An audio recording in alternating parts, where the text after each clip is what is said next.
Before Egypt raised its pyramids, before Greece spoke of gods, there was a land between two rivers, where humanity first learned to write, to build, and to dream. This is Mesopotamia, the cradle of civilization. So close your eyes, breathe slowly, and drift through the dawn of human history.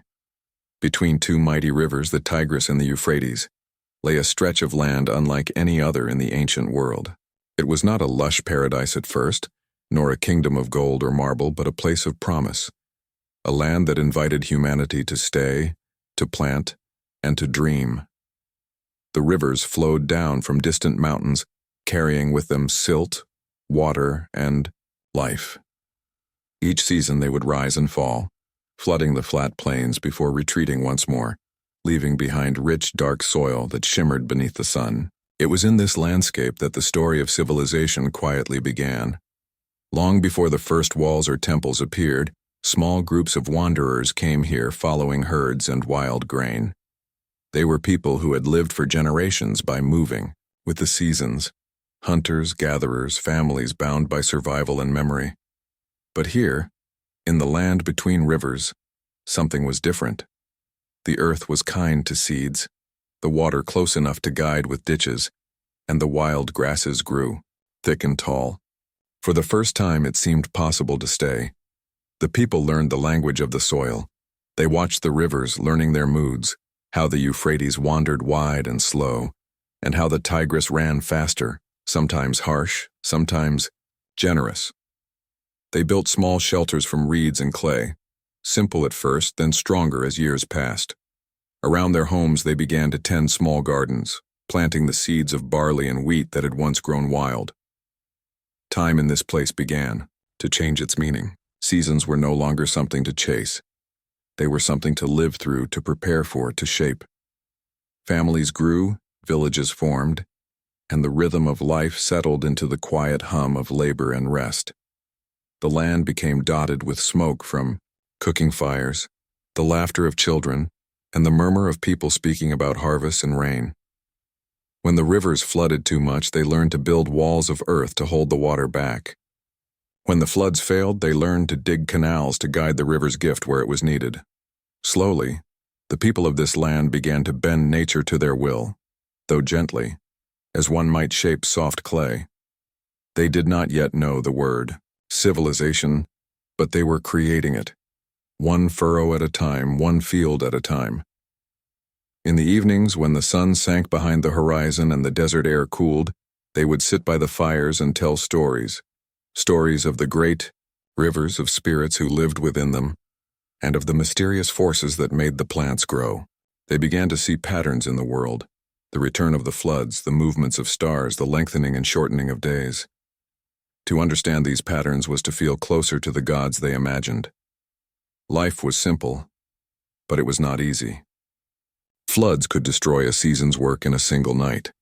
Drought could bring hunger that lasted for years. Yet the people remained. They built stronger homes, shared water through canals, and began to trade what they had for what they needed. Bit by bit their knowledge grew, passed down not through writing but through memory, through stories spoken over generations. The land between rivers became more than a home. It became a teacher. It taught patience, cooperation, and respect for balance. The people learned that too much of anything, too much water, too much control, could bring ruin, and so they lived in rhythm with the land, guided by its lessons, their lives interwoven with the slow pulse of the Tigris and Euphrates. Over time, villages grew closer, paths between them became worn and familiar. People began to gather for trade, for festivals, for rituals that honored the rivers and the unseen powers that watched over them. They built small shrines of mud brick and decorated them with shells and stones. In these moments, the idea of community deepened. No longer were they only families surviving together. They were becoming something more, a people bound by place, belief, and memory. In the quiet of the night, under skies bright with stars, the first farmers may have looked out over their fields and felt something new, pride perhaps, or wonder. The seeds they had planted had grown tall. The work of their hands had shaped the land itself. The rivers still ruled, but the people had learned to live with them, to guide them, to depend on them. The land between rivers was no longer just a crossing point on a journey. It was the beginning of a new kind of life. And so, as the centuries passed, what began as scattered camps became villages, and those villages began to grow. Clay replaced, reed for houses and fields stretched further from the riverbanks. The people watched the floods, measured the rains, and began to mark the passing of time, moons, seasons, years. Slowly, humanity was learning to read the language of the earth. It was here, in this cradle of soil and water, that the foundations of everything we now call civilization began to take shape. Not in grand moments of discovery, but in countless small acts. A hand guiding water into a ditch, a seed pressed into the mud, a child learning which stars marked the coming of flood season. The world was changing, quietly, beautifully, and almost without notice. The Tigris and Euphrates, ancient and patient, continued their eternal flow. They watched as humanity settled along their banks, as the first sparks of culture glimmered in the dust. The rivers had been here long before the people came, and they would remain long after. But for now they shared their gift, the gift of life, of growth, of permanence. In the stillness of the dawn, mist rising from the water, a new chapter in human history had begun. As generations passed along the banks of the Tigris and Euphrates, the people began to know the land as intimately as they knew one another. They learned where the earth was softest, where water lingered longest after the floods, and where reeds grew thickest for weaving their homes. What began as small gardens around mud huts expanded into organized fields, stretched in lines that followed the rhythm of the river. They did not think of themselves as inventors of agriculture, for to them it was not invention, it was discovery. The land itself had shown them the way. They planted seeds not out of ambition but out of necessity, and when the plants grew tall and golden, they learned to save the best grains for the next season. Slowly, the wild became the cultivated, and the uncertain became the expected. The people began to rely on the promise of their labor, and with it came a new kind of security, one that would forever change how humans lived. With steady food came time to rest, to think, to create. Villages no longer needed to move when food grew scarce. They stayed, and the ground beneath their feet became familiar, sacred even. Clay houses rose in tight clusters, their walls drying under the sun. Simple at first, these homes were rebuilt and improved with each passing generation. Families expanded, and the village became a living thing, a network of paths, walls, and open spaces where life unfolded day by day. The rivers still ruled the rhythm of existence, and with each flood came both fear and renewal. The people learned to build canals to draw water further inland, connecting streams and fields with handmade channels. They worked together to repair them when they broke, for one person alone could not tame a river. Cooperation became survival, and from survival grew community. The first signs of leadership appeared. Those who guided work, who knew the flow of water best, or who could read the sky for signs of rain. Soon, some villages began to grow larger than others. Their position near the river or near fertile land gave them advantage. They became centers where goods were traded. Grains for fish, reeds for pottery, obsidian for shells brought from distant places. The first spark of exchange flickered here, long before the concept of currency existed. People traded not just objects but ideas, knowledge, and stories of lands beyond their horizon. Fireplaces glowed at night, and over their warmth, elders told tales of spirits that guarded the rivers and the harvest. The people began to offer gifts to these unseen forces, a handful of grain, a carved figure, a few drops of oil, simple gestures of gratitude and hope. From these acts, religion began to take root. It was not about fear, but reverence, a recognition of powers greater than themselves. The villages grew more complex as generations passed. Some families became known for their skills: potters who shaped clay into smooth vessels, weavers who turned reeds into mats, builders who knew how to stack mud bricks so they would not crumble. Every skill had value. Every hand had purpose. Children learned by watching, by doing, by repeating the quiet rituals of daily life that held the world together. The seasons marked their time. The floods brought planting, the dry months brought harvest, and the brief cool winds of winter brought rest. Each year the people refined their methods: deeper canals, stronger walls, better storage for grain. Clay jars filled with harvests lined their homes, evidence that they could now plan beyond the present. The idea of tomorrow had begun to matter. And with planning came the need for memory, not just of stories, but of numbers, measures, and agreements. They began to mark clay tokens to represent goods: a small cone for grain, a sphere for livestock, a disc for jars of oil. These tokens were stored in clay envelopes, the first steps toward writing, though no one yet imagined where it would lead. The river's moods were never fully tamed. Sometimes the floods came early or too high, washing away fields. Other times the rains failed, and the earth cracked under the sun. The people responded as they always had, with endurance. They repaired, they rebuilt, and they learned. Every challenge left behind new wisdom, carved into the rhythm of their lives. It was in these moments of rebuilding that creativity flourished. The same hands that shaped irrigation canals also shaped art. Clay figures of humans and animals began to appear in homes, not just for worship, but as expressions of identity, of beauty, of the human urge to create. A small statue of a mother nursing a child, a bull with proud horns, a bird mid-flight. Each told a silent story of the world they knew. The villages grew more defined.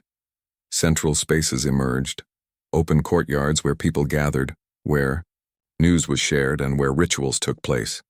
Fires burned late into the night as songs echoed across the plain.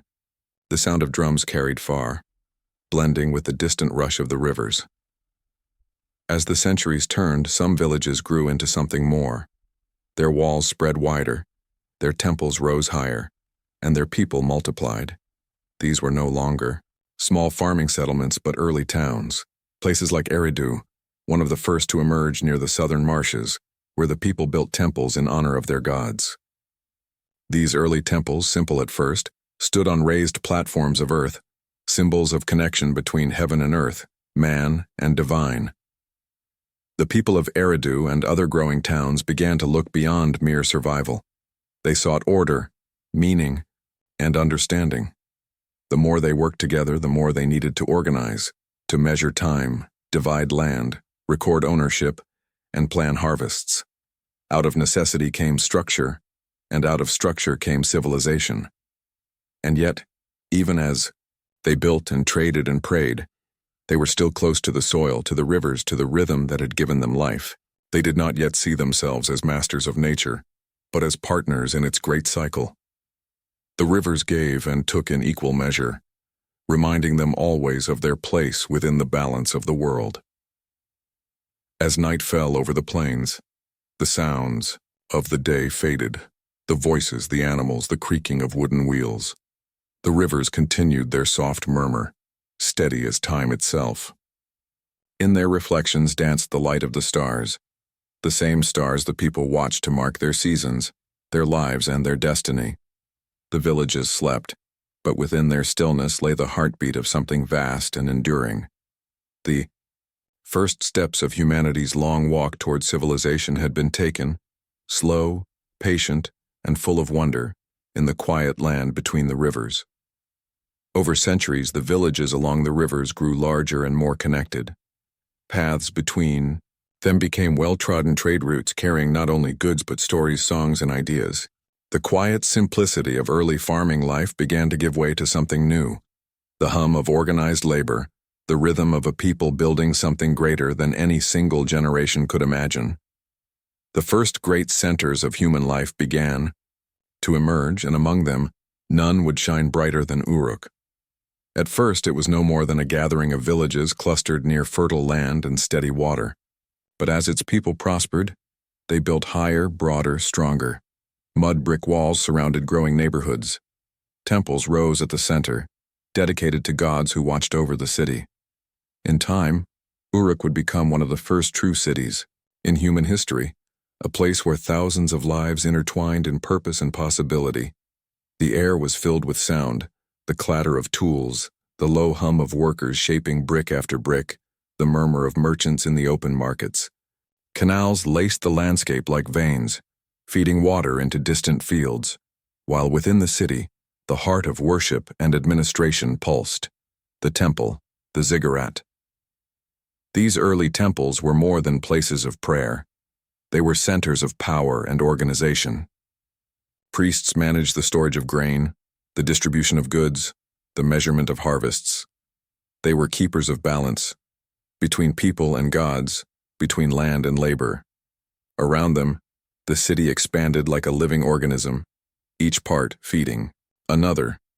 Trade grew to sustain this complex life.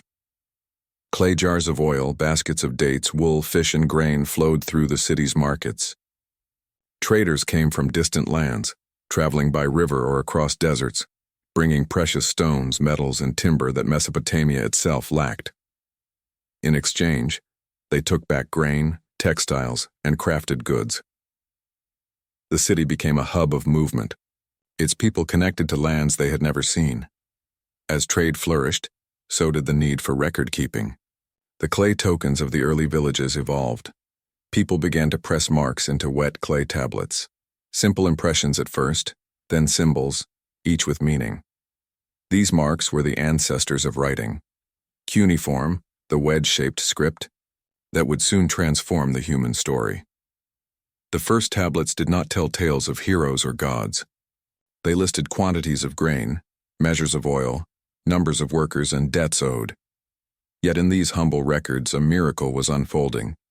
Humanity had found a way to preserve thought across time. A message could now travel beyond the voice, beyond memory. The spoken word, once fleeting as wind, had learned to stay. As writing grew, so did administration. Kings began to emerge, leaders whose authority rested on both strength and divine favor. The city-states of Sumer, including Ur, Lagash, Kish, and Uruk, became centers of governance and faith. Each city had its patron god, its own rituals, and its own pride.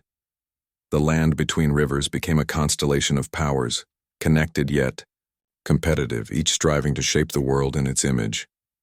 Within the walls, life grew more varied and complex. Farmers, craftsmen, builders, priests, traders, each had a place. Streets wound between crowded homes, and workshops filled the air with the sounds of hammers, wheels, and voices. The potter's wheel, another Mesopotamian innovation, allowed vessels to be made faster and finer than ever before. The city was becoming a machine of creativity, turning human skill and cooperation into enduring form. Art flourished alongside. Labor. Seals carved from stone bore intricate designs, lions, bulls, and winged creatures, symbols of strength and protection. These seals, pressed into clay, marked ownership and identity.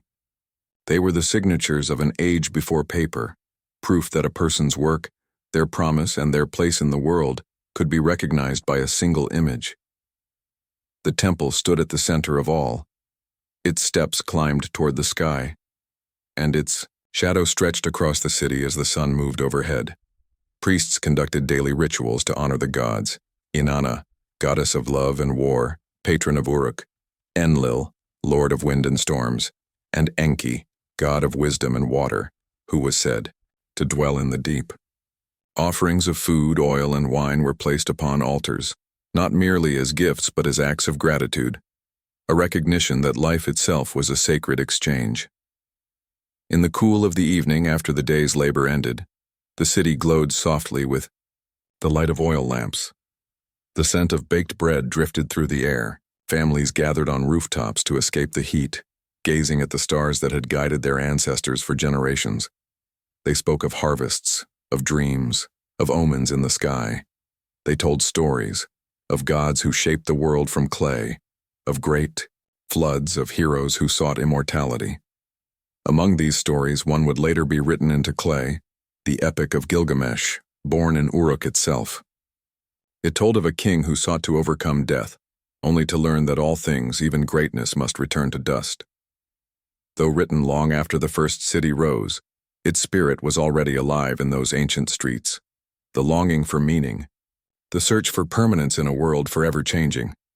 The people of Mesopotamia did not see their achievements as triumphs over nature, but as harmony with it. Their irrigation canals mirrored the veins of the rivers. Their temples rose like mountains in a flat world.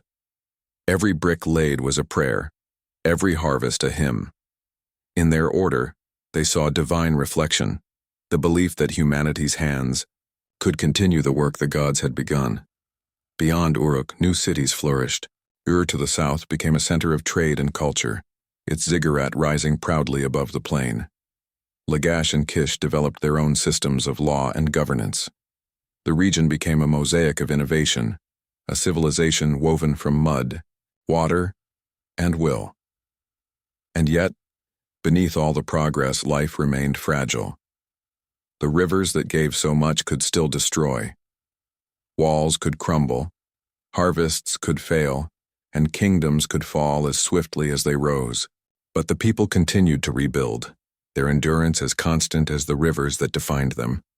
From scattered villages to walled cities, from spoken word to written language, humanity had crossed an invisible threshold.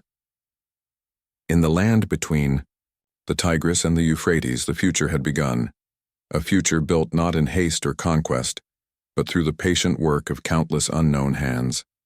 And as the stars moved silently above the plains, the rivers flowed on, steady, eternal, and indifferent, carrying within their waters the reflections of a world that had just discovered civilization. In time, the quiet cooperation that had built the first cities gave way to hierarchy, to rulers and ruled, to temples and palaces. As the population grew, so too did the need for order. The fields had to be measured, the canals maintained, the people fed. From this need emerged the first kings, men who claimed both divine blessing and earthly power. They were seen not merely as leaders, but as chosen intermediaries between the gods and humankind. The king's strength was a reflection of the god's favor. His failures, a sign that the divine balance had been disturbed. Upon his shoulders rested the well-being of the city, its harvests, its peace, its future. And in return, he received devotion, wealth, and songs that carried his name through time. In the palaces of Uruk, Ur, and Lagash, life became a blend of the sacred and the administrative. Scribes etched the king's decrees into clay, recording laws, trade, and tribute. Armies were formed to defend canals, to secure trade routes, and at times to expand the reach of a city's influence. For though the land between rivers was fertile, it was also fragile, and survival often meant competition. Temples rose higher, their terraces painted and adorned with offerings. From afar they looked like mountains rising out of the plains, stairways between heaven and earth. Each level symbolized a step closer to the divine. Priests tended to the gods' statues, washing them, feeding them, and singing to them as though they were alive. The gods were not distant beings to these people. They were present, embodied in the wind, in the flood, in the flame. The pantheon of Mesopotamia was vast. Anu, the sky god, ruled above all. Enlil commanded the air and storms, while Enki governed the waters and the wisdom hidden within them. Inanna, radiant and fierce, embodied both love and war, fertility and chaos. Each city held its own sacred protector, and festivals filled the calendar to honor their divine patrons. The people believed that the gods had shaped humanity from clay, molded them to bear the burden of labor, to tend the earth, to build temples and praise their creators. Yet within that purpose lay a quiet defiance. For though humans were made to serve, they had also learned to create, to think, to dream. In their hearts a question began to echo. Were they only servants of the divine, or partners in the act of creation itself? Stories grew around these questions, stories that gave shape to wonder, fear, and longing. Tales of how the world began, of floods that once washed away all life, of heroes who sought immortality. These myths were more than entertainment. They were maps of meaning. Through them, people understood their place in the vast order of things. One of the oldest stories told of a time when the gods, weary of laboring over the world, created humans to carry their work. But when humanity grew too noisy, the gods sent a great flood to silence them. One man, warned by the god of wisdom, built a boat to survive. When the waters receded, he offered thanks to the gods, and life began anew. It was a story that echoed through millennia, whispered in many tongues, each time reminding listeners of the delicate balance between divine mercy and wrath. The kings too sought their place in these cosmic tales. They built monuments to their achievements, inscribed their victories upon stone, and prayed that their names would live beyond death. Gilgamesh, the legendary king of Uruk, was said to have built its mighty walls and sought the secret of eternal life. His story, carved into tablets centuries after his death, became one of humanity's earliest reflections on mortality. In the epic that bears his name, Gilgamesh journeys across deserts and seas in search of immortality, only to learn that no man can escape death, or that only the deeds he leaves behind will endure. It was a lesson for all who followed him, that even in a world shaped by gods, human legacy is carved not in stone, but in memory. The Mesopotamians saw time as a circle, not a line. Life, death, flood, and renewal, all repeated endlessly. Empires rose and fell. Cities flourished and faded, yet the rivers continued to flow. Each generation added its voice to the chorus of those before, shaping the land and being shaped by it in turn. Within the walls of the great cities, artisans perfected their crafts. Metalworkers forged bronze tools and weapons. Jewelers set lapis, lazuli, and gold into ornaments that gleamed under torchlight. Music filled the air during festivals, harps, drums, and flutes playing in rhythms that mirrored the heartbeat of the earth. Dancers moved in circles, reenacting the eternal cycle of life and death, sowing and harvest, light and darkness. And yet, amidst the splendor, there was always fragility. The rivers could betray their people. Droughts could last years, and enemies could invade from the hills or deserts beyond. The same gods who blessed the land could also withdraw their favor, leaving it barren and silent. Every triumph carried with it the shadow of uncertainty. The rulers of Sumer began to record their laws, seeking to impose justice where chaos might creep in. One of the most famous, King Ur-Nammu of Ur, wrote one of the earliest known law codes. It sought fairness, punishment balanced with mercy, and reflected the belief that order itself was divine. Later, Hammurabi of Babylon would refine this idea, carving his code into stone for all to see, declaring that justice was the foundation of kingship. Through these laws, through writing and worship, humanity began to define itself. They were no longer simply subjects of the gods, but stewards of their own destiny.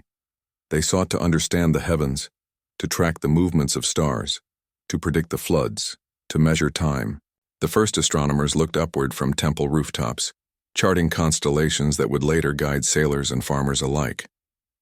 In their study of the sky, they saw reflections of their world below, cycles, patterns, and the silent passage of time. The heavens became a mirror of the land between rivers, vast and eternal, a reminder that even as empires rose and fell, the cosmos remained steady and patient. As the night deepened over Mesopotamia, the cities would glow softly, their temples, lit by oil lamps flickering in the wind. Priests chanted hymns, kings rested in their palaces, and farmers slept beside the canals they had dug with their hands. The rivers flowed on in their endless rhythm, carrying silt and memory, washing away what was temporary and nurturing what would endure. For in the land between rivers, every grain of soil, every mark in clay, and every story told beneath the stars whispered the same truth, that humanity, fragile and finite though it may be, had learned to build something eternal out of time itself. Time, as it always does, began to erode the edges of what had been built. The same rivers that had given life to the land between them also carried away its strength. Floods shifted course. Farmlands turned to salt, and the delicate balance between people and nature began to falter. The great cities that once shimmered under the Mesopotamian sun, Ur, Uruk, Lagash, Babylon, slowly changed. Their temples still rose high. Their palaces still echoed with voices, but their power no longer felt eternal. Empires had come and gone, each leaving behind its mark, each believing it would last forever. The Sumerians, who had taught the world to write, to farm, to build, were absorbed into new cultures, Akkadian, Babylonian, Assyrian. Yet their memory endured, carved into clay, pressed into the language of every people who followed. The land between rivers remained a crossroads, a place where the old met the new, where one age faded gently into the next. Under the rule of the Akkadian kings, led by Sargon, the region was united for the first time. From the mountains in the north to the gulf in the south, all bowed to one crown. It was a moment of triumph, but like the floods, it did not last. Dynasties rose and fell, the rhythms of conquest echoing the same cycles of growth and decay that the rivers had always known. Later came Babylon, with its mighty walls and its famous king, Hammurabi. His code of laws carved into stone declared that justice was the measure of kingship, that the strong should not harm the weak. It was a vision of order that would echo through the centuries, shaping ideas of right and wrong long after his city had turned to dust. And then came Assyria, fierce, ambitious, unyielding. From their capital at Nineveh, they ruled with iron and fire, their armies stretching across deserts and mountains. Yet even they could not hold what the earth itself would not sustain. When the rains failed, when the rivers shifted, even empires, built on might, began to crumble. Through it all, the people of the rivers remained, farmers still tending fields, potters still shaping clay, storytellers still whispering tales of gods and heroes. The grand palaces may have fallen, but the pulse of life continued, steady as the current beneath the surface. As centuries passed, the land changed hands again and again. Persians, Greeks, Parthians, and later the empires of Rome and Islam, all walked upon the same soil that had once nurtured the first seeds of civilization. Each built upon what came before, often unaware that their foundations lay upon the bones of forgotten kings. But the legacy of Mesopotamia was not lost. It lived in quiet ways, in the written word that outlasted memory, in the concept of law that shaped justice, in the measurement of time, the mapping of stars, the art of city building itself. It lived in the very idea that humanity could order its world, that we could create systems of meaning that reached beyond survival. The Sumerians had divided the circle into 360 degrees, measured hours into 60 minutes, and minutes into 60 seconds. A pattern still ticking silently in every clock around the world today. Their priests had traced the paths of stars, naming constellations still visible in our night sky. Their scribes had written stories of floods, of friendship, of loss, stories that would later echo in scriptures and myths across cultures and continents. Even as their cities turned to dust, their words endured. Buried under layers of earth, the clay tablets waited. Thousands of years later they would be found, and are fragile, broken, but still legible. The marks pressed by ancient hands spoke once more, their wedge-shaped signs carrying whispers from the dawn of time. Through those tablets, modern eyes have seen the first laws, the first prayers, the first contracts, and the first poems. We have read their questions, their hopes, their fears, and found within them ourselves. For though the world they lived in has long vanished, their thoughts remain strikingly familiar. The desire to love and to be remembered, the search for justice, the struggle to understand why life is both beautiful and brief. The rivers still flow today, though they have changed their course many times. The modern lands that cradle their waters, Iraq, Syria, Turkey, hold the same sky, the same soil, the same ancient pulse beneath their surface. The reeds still sway in the breeze. The water still glimmers under the sun as it did in the time of Sumer. If one were to walk there now, across the plains where Ur once stood, the city would be gone, its ziggurat a weathered ruin, its streets buried beneath the dust of centuries. Yet in that silence one might still feel something, a sense of memory, an echo of footsteps long faded. The wind over the ruins carries the same scent of earth and water that once greeted the first farmers who chose to stay. The land remembers. It remembers the sweat of those who dug its canals, the songs sung to gods of harvest, the laughter of children who played beside the riverbanks. It remembers the sound of chisel shaping stone, the murmur of priests in morning prayers, the steady hum of life that once filled its valleys. Every civilization since has in some way walked the path first laid here, the path from survival to meaning, from chaos to order, from silence to story. The foundations of our cities, our laws, our languages, all trace faint lines back to this place, this narrow cradle of earth and water. And so, the story of the land between rivers is not just the story of a people long gone. It is the story of us all, of how humanity learned to live together, to build, to remember, to dream. It reminds us that every beginning, no matter how distant, leaves its mark upon what comes after. The rivers still whisper beneath the stars, as they did in the first dawn. Their waters carry both the memory of what was and the promise of what may yet come. For though cities rise and fall, and kingdoms turn to dust, the human spirit, the will to create, to connect, to endure, flows on, unbroken, timeless, and eternal. The land between rivers sleeps now under the quiet of the desert wind, but within that silence, the story of civilization continues to breathe, soft as the tide, eternal as the stars, waiting for those who will listen. Long before the great pyramids of Egypt rose from the desert, before Rome was even a dream, there was Sumer, a world carved from mud and sunlight, born between two rivers that gave life to the earliest cities on Earth. In this land, the Sumerians began the long and patient experiment of civilization. They did not inherit a world of cities and kings. They built one from the ground up, one brick, one word, one law at a time. It began quietly among the fertile plains of southern Mesopotamia, where the Tigris and Euphrates rivers spread their waters over the flat earth. Villages that had once been clusters of reed huts grew larger with every generation. Farmers dug canals to guide the floodwaters into their fields, turning barren soil into gardens of grain. Barley waved in the wind, date palms rose tall along the riverbanks, and the scent of damp clay and wet reeds filled the air. Here people began to live not just from the land, but with it, shaping it, taming it, transforming it. Irrigation was more than a tool, it was a revolution. For the first time in history, humans could control water, and with it, life itself. The result was abundance, and abundance brought people together. Villages became towns, and towns became cities. Among these cities, two names would echo through the ages: Uruk and Ur.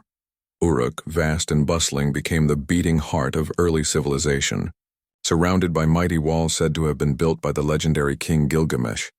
It stood as a symbol of what humanity could achieve when united by purpose. Within its boundaries were wide avenues, temples of sun-dried brick and busy markets, alive with the sound of trade. The temple at the city's center, the Inanna precinct, was dedicated to the goddess Inanna, goddess of love, war, and fertility. Her presence was felt in every ritual, every offering, every prayer whispered before the harvest. The ziggurat that rose in her honor reached toward the heavens, its terraces shining with baked brick and bitumen. To the people of Uruk, it was not just a building. It was a bridge between earth and sky, a place where mortals could speak to gods. In Ur, farther to the south, another great temple complex rose, the house of the moon god, Nana. The ziggurat of Ur stood like a mountain of human devotion, tier upon tier built to touch the divine. Each level was painted in colors that reflected the elements: black for the earth, red for fire, blue for the heavens. At its summit, priests and priestesses performed sacred rituals under the open sky, believing that their prayers could shape the fate of the land. But the greatness of Sumer was not built on worship alone. It was born from ingenuity. The people of these cities invented systems that defined civilization itself. They developed the earliest known writing, cuneiform, by pressing wedge-shaped marks into clay tablets. What began as simple tallies of grain and livestock grew into a vast language of signs, capable of recording laws, myths, and dreams. With writing, memory could outlast life. History could begin. A scribe would sit cross-legged on the floor, a wet tablet of clay in his lap, and with a stylus carved from reed he would inscribe the business of the city. He might write of a trade. How many jars of oil, how many baskets of grain, who paid, who owed. Others wrote hymns to the gods, epic tales, and the first known literature of humankind. Through these tablets, we can still hear their voices. Voices from 5,000 years ago, calling across the centuries. As writing spread, so did complexity. Sumerian cities became organized around both faith and function. At the heart of each stood the temple, not only a place of worship, but also a storehouse, a granary, a treasury. The temple controlled land, labor, and trade. Priests kept accounts of offerings and taxes, ensuring that balance and order were maintained. Society began to divide into classes: priests and administrators, merchants and craftsmen, farmers and laborers. The world was learning the structure of civilization, both its strength and its burden. Trade connected the cities of Sumer to lands far beyond their borders.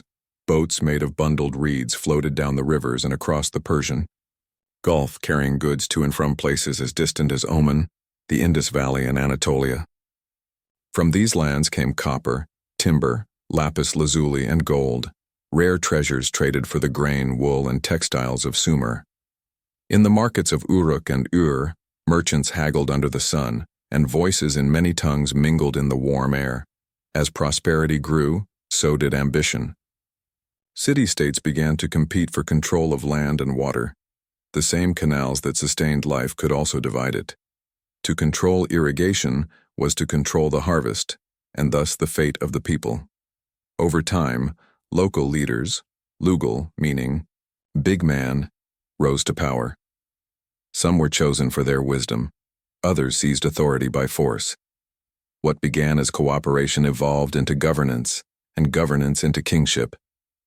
Kings built palaces beside the temples, claiming that they ruled by divine favor.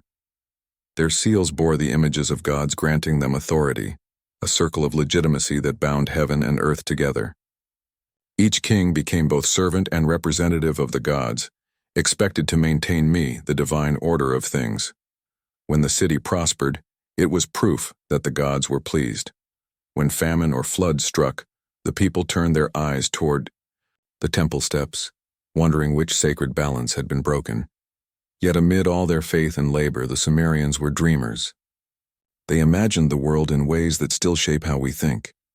They told stories of how the gods had shaped humans from clay, how they breathed life into them so that mortals might tend the earth and honor their creators.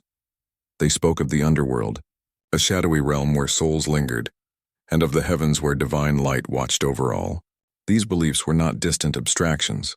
They were the rhythm of life, woven into every action, every harvest, every birth and death. Each sunrise over the rivers brought the same shimmering light that their ancestors had seen, and beneath it, the Sumerians built their legacy, a civilization made not of marble or gold but of clay and willpower. It was fragile, but alive.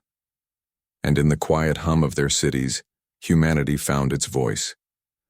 As centuries passed, the Sumerian cities grew in power and splendor.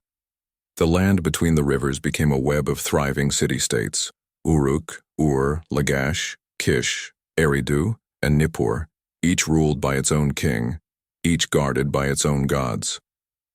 The skyline of the plains rose with temples and towers, and the hum of human life filled the air like a living song. In Uruk, the walls stood tall and wide enough for chariots to ride upon. In Lagash, sculptors carved scenes of war and worship into limestone steles. In Eridu, the priests performed ancient rites that, they said, had been passed down from the very dawn of time. Each city saw itself as the center of creation, chosen by the gods to rule and prosper. But in truth, Sumer was a collection of rival siblings, bound by language and faith, yet divided by ambition. The fields stretched endlessly under the sun. Farmers bent over canals, guiding water through narrow channels that sparkled like silver veins across the land. The rhythm of life was the rhythm of the river, planting when the floods retreated, harvesting before they rose again. In the villages beyond the city walls, herders tended sheep and goats, while fishermen cast their nets into the slow-moving waters of the Euphrates.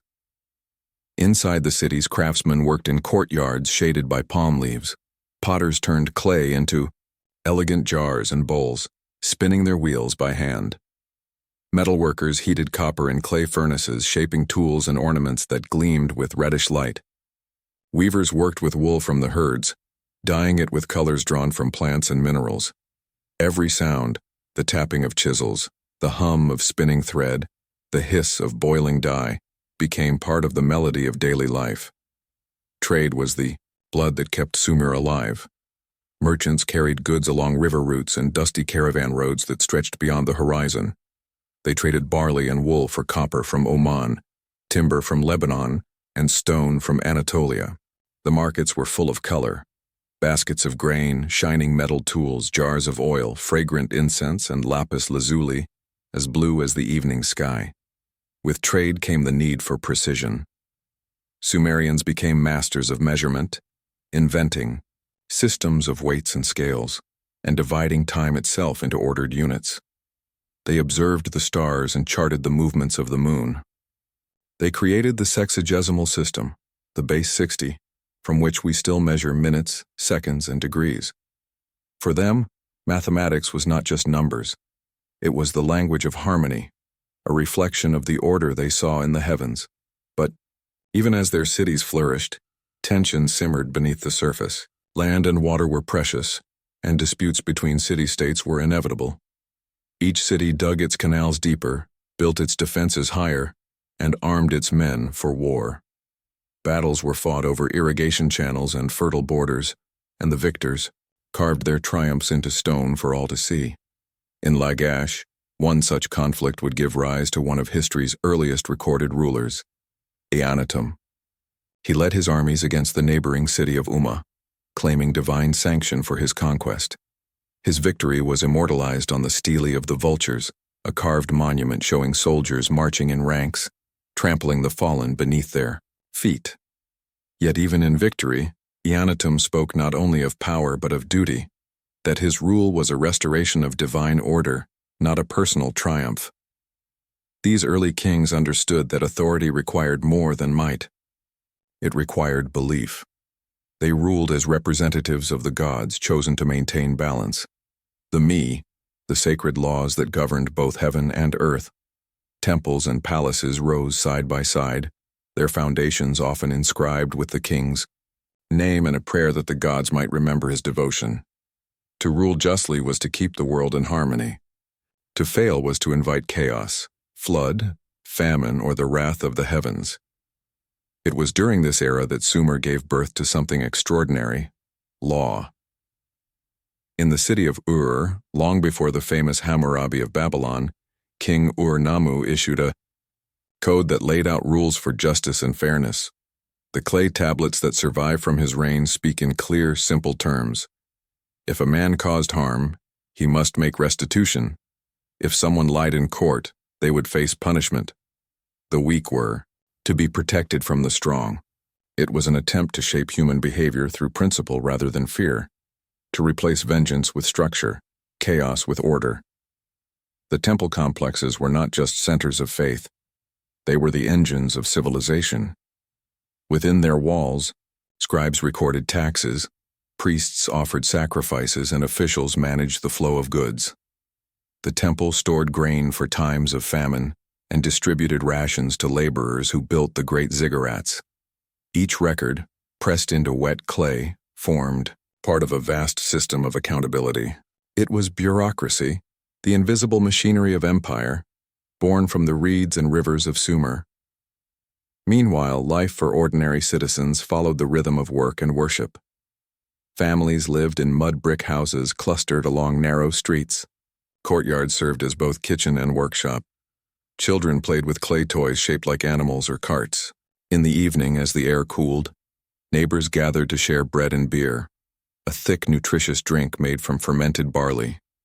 Music filled the night air, the soft tones of lyres, flutes, and drums echoing through the courtyards. Sumerian art reflected both realism and reverence. Statues of worshippers were carved with wide, watchful eyes, ever gazing toward the divine. The standard of Ur, a masterpiece of mosaic art, depicted two sides of life: peace and war. On one panel, soldiers marched in formation. On the other, musicians played as the king feasted with his nobles. The message was clear.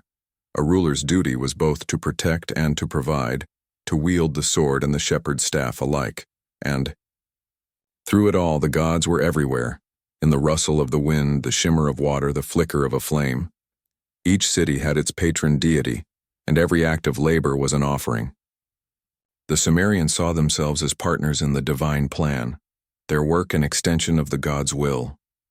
They believed that the world was delicate, kept in balance by ritual and respect. To neglect the gods was to invite ruin. To honor them was to ensure abundance. As the centuries rolled on, Sumer reached heights no one before could have imagined. Its cities glittered with wealth. Its scribes filled libraries of clay. Its temples touched the sky. But beneath the brilliance of its golden age, shadows began to stir. Rivalries hardened, the soil grew weary, and new powers began to rise beyond the horizon. The rivers that had once been the source of life would soon become lines of conflict. The land between the rivers, so full of invention and faith, stood at the edge of change, and Sumer, the world's first civilization, would soon face the test of time itself. The age of Sumer could not last forever. Even the greatest rivers shift their course, and every golden age must one day fade. By the close of the third millennium before our time, the brilliant cities that had once shone across the southern plains began to falter. Centuries of irrigation had slowly salted the soil, making harvests smaller each year. The rivers, once generous, turned unpredictable, flooding too much or not enough. Nature, the ancient partner of Sumer's success, began to turn against her. But decline does not happen in a single moment. The people of Sumer still worked their fields, still carved their tablets, still worshipped their gods beneath the same endless sky. Yet the signs were there. The hum of daily life growing quieter, the markets less crowded, the temples less full. New powers rose in the north, where fresh lands and younger cities looked to claim the legacy Sumer had begun. Among these northern peoples were the Akkadians, speaking a language related but distinct from that of the Sumerians. At first, they traded peacefully. Their merchants walked the same streets, their soldiers fought alongside Sumerian kings. But in time, one man would rise to unite them, Sargon of Akkad, a figure half history, half legend. Sargon began his life humbly, the story goes, set adrift in a basket upon the river as a child, destined by the gods for greatness. He grew to power as a cupbearer in the Sumerian court, but ambition burned within him. Around 2330 BCE, he seized control of the city of Kish and began a campaign that would forever change Mesopotamia. His armies swept across the land between the rivers, conquering one Sumerian city after another. Uruk, Ur, Lagash, all fell beneath the might of Akkad. For the first time in human history, an empire was born, one king ruling many lands, many tongues, many gods. Sargon called himself king of the four quarters of the world. He took the systems the Sumerians had created, their writing, their laws, their temples, and wove them into something greater. The Sumerians had built the foundation, Sargon built the crown, and yet, even as Akkad rose, the Sumerian spirit endured. The scribes still wrote in their ancient tongue. The priests still prayed to the old gods. The clay tablets of this age carry two languages, Sumerian and Akkadian, side by side, one fading, one ascendant. Civilization itself had become a bridge between past and future. When the Akkadian Empire finally fell, undone by drought and rebellion, Sumerian cities tried once more to reclaim their independence. Ur rose again under its great ruler, Ur-Nammu, who restored the temples and codified laws that promised fairness and peace. His ziggurat at Ur, a vast layered tower of brick rising from the plain, stood as both a monument to human devotion and a final echo of Sumer's greatness. For a time, it seemed the old ways might endure. The land flourished once more. Canals were repaired, trade returned. But history, like the rivers, does not flow backward. Nomadic tribes from the deserts and mountains pressed against Sumer's borders. New languages, new gods, new ambitions entered the fertile land. And slowly, the Sumerian voice grew quiet, replaced by others who built upon their legacy. By 2000 BCE, the Sumerian language had largely vanished from everyday speech, yet it was not forgotten. Scribes continued to learn it in schools, much as scholars today study Latin, not because it was spoken but because it was sacred. The old hymns, the laws, the poems, they were still copied, still read, still revered. The story of Gilgamesh, written in the language of Uruk, was retold across generations, traveling from Sumer to Babylon, from Babylon to Assyria, and eventually to the modern world. The Sumerians' inventions had changed everything. Their writing had given humanity the gift of memory. Their laws had defined justice. Their temples had shaped the first models of government. Their study of the heavens had given birth to calendars and to the very idea of time. Even their word for the universe, Kiengir, the place of noble lords, spoke of a people who saw the world not as chaos, but as a realm to be ordered, understood, and cherished. Centuries after their fall, Babylon rose upon the same soil, drawing wisdom from the cities that had come before. The Babylonians would perfect the laws begun in Sumer, raise towers that reached the clouds and carve their own name into history. Yet beneath all of it, the roots remained Sumerian.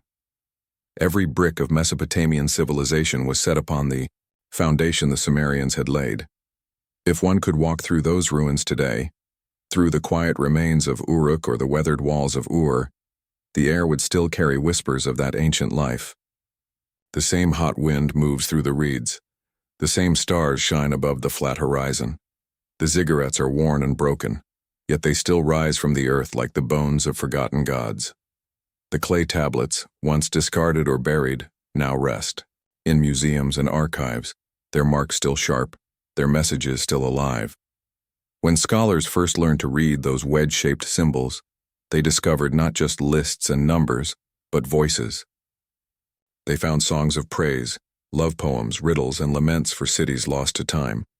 They found humor, pride, longing, and regret, all the emotions that make us human. Across 5,000 years, the Sumerians still speak, their words as alive as the rivers they once called home. The rise of Sumer was not merely the birth of a people, but the awakening of humanity's potential, the first spark of our shared story. Every city built since then, every written word, every law and temple and map of the stars carries something of them. They were the first to say, "We are here," and to leave a record of what that meant. Their story reminds us that civilization is fragile, that it depends on the balance between nature and nurture, faith and reason, power and compassion. The Sumerians reached for the divine and found meaning in creation itself. Though their empire crumbled and their names faded from the tongues of men, their ideas did not die. They flowed onward, like the rivers that shaped their world, carrying fragments of their wisdom into every age that followed. And so when we speak of the beginning of civilization, we are really speaking of them, the builders of Uruk and Ur, the scribes of clay, the dreamers of the first dawn. Their world may lie silent beneath the sands, but its heartbeat still echoes in ours. For as long as humans write, build, and dream, Sumer will never truly be gone. It lives wherever we create order from chaos, wherever we look to the heavens and ask who we are. It lives in the memory of the rivers and in the endless story of us all, the story that began long ago in the land between the rivers.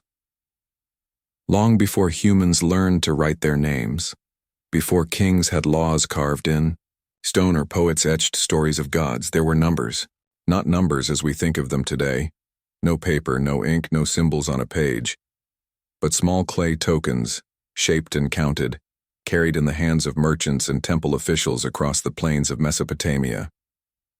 5,000 years ago, in the land between the Tigris and Euphrates, the world was changing fast. Farming villages had become towns, and towns had swollen into cities. Fields stretched farther than any single farmer could see. Herds of sheep and goats numbered in the hundreds. Temples managed granaries and trade, measuring rations, collecting tithes, distributing seed. There were too many goods, too many people, too many promises to remember. Memory, once enough, began to fail, so the people of Sumer found a solution. Clay. It was everywhere. Soft, malleable, eternal, once dried. They molded small shapes to represent the things they traded. A cone might mean a measure of grain, a sphere, a jar of oil, a cylinder, a sheep. A handful of tokens could represent an entire transaction. These simple pieces were humanity's first accountants, the first physical symbols of thought. But as trade grew, so did complexity. Merchants needed to remember not just what was traded, but who had given it, and when. Tokens were enclosed in hollow clay balls, envelopes known as bullae, sealed and impressed with the mark of the sender. When someone broke open the ball, the tokens inside told the story of a trade completed. For a time this worked. Yet soon, even the bullae were not enough. Someone, no one knows who, took the next step. Instead of placing the tokens inside the clay ball, they pressed the shapes of the tokens onto the outside. The impression alone became the record. It was a small leap, but a revolutionary one. The move from object to symbol, from counting things to representing them. Humanity had begun to write. These first markings were simple. A triangle for grain, a circle for sheep, a line for a jar of oil. They were carved or pressed into wet clay using a sharpened reed stylus. Once dried in the sun or baked in a kiln, they became permanent, as unchanging as stone. The idea spread like the river's floodwaters, from village to temple, from scribe to merchant, until entire offices were filled with clay tablets drying on shelves.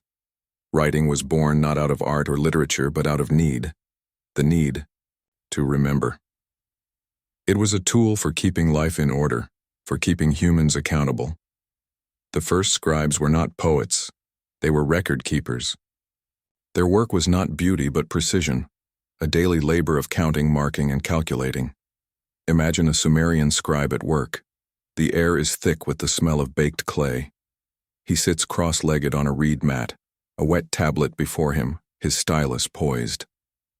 Around him, officials read out lists of goods delivered to the temple: 200 jars of sesame oil, 30 sheep, 10 measures of barley. Each item must be marked, each number recorded. The stylus moves quickly, pressing wedge-shaped impressions into the clay. One for each quantity, each item, each name. When the work is done, the tablet is placed on a shelf to dry, joining hundreds of others. Together they form an archive of daily life, silent but enduring. These wedges, narrow, at one end, wide at the other, gave the script its later name, cuneiform, meaning wedge-shaped. The marks looked simple, but they carried immense power. With them, a temple could know exactly how much grain was stored for winter. A merchant could prove that a shipment had been delivered. A king could measure the wealth of his land. At first, only a few understood the script. Writing was a craft, learned in special schools attached to temples. Students spent years memorizing symbols, copying lines of text until their hands ached. They practiced on broken pieces of pottery or on small bits of scrap clay, learning how to press the stylus at the right angle, how to space the marks evenly, how to make each wedge speak. Their teachers were strict, for accuracy meant survival.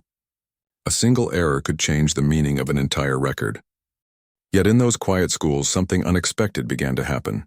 The scribes, who had once written only numbers and goods, started to write names, of kings, of cities, of gods. They began to record offerings and prayers, contracts and decrees. Step by step, the symbols that once stood for objects came to stand for sounds. The writing of trade became the language of story. It was a transformation as profound as the taming of fire. Humanity had discovered how to trap speech, the invisible, breath of the mind and the permanence of clay. Words once fleeting could now endure. Ideas could cross generations. A message could outlive its messenger. Once humanity had learned to press symbols into clay, there was no turning back. What began as a record of trade soon expanded into a record of life. Each generation of scribes added new symbols, new meanings, new ways to capture thought. The clay tablets of Sumer began to speak not just of goods, but of gods. The earliest signs were pictographs, drawings of things seen and touched. A star meant heaven, a fish meant fish, a foot meant to go. But as cities grew and speech itself became more complex, the old pictures could not keep pace. The scribes began to simplify their drawings, turning curves into straight lines, details into angles. The human hand, pressing stylus into clay, found that wedges were faster, cleaner, easier to carve. The art of writing became more abstract and more powerful. Soon the symbols no longer stood only for things, but for sounds. A picture of a reed might not just mean reed, it could stand for the syllable gi. A picture of water might mean a. By combining signs, scribes could now record the full range of spoken language. For the first time, words, sentences, and ideas could be captured in writing. This evolution was slow and subtle, unfolding over centuries. Thousands of clay tablets record the transition, from the blunt marks of early accounting to the flowing, intricate texts of literature. Each tablet tells a fragment of the story of how thought learned to endure. By around 2600 BCE, writing had spread beyond the temple storehouses. Kings used it to issue decrees and record victories. Merchants used it to sign contracts and settle debts. Priests used it to preserve hymns, myths, and prayers. The temple archives of Uruk, Ur, and Nippur overflowed with tablets, tens of thousands of them, each one a moment of life frozen in clay. In the scribal schools known as edubas, young students continued the work of learning to write. Their world was disciplined, methodical, and sacred.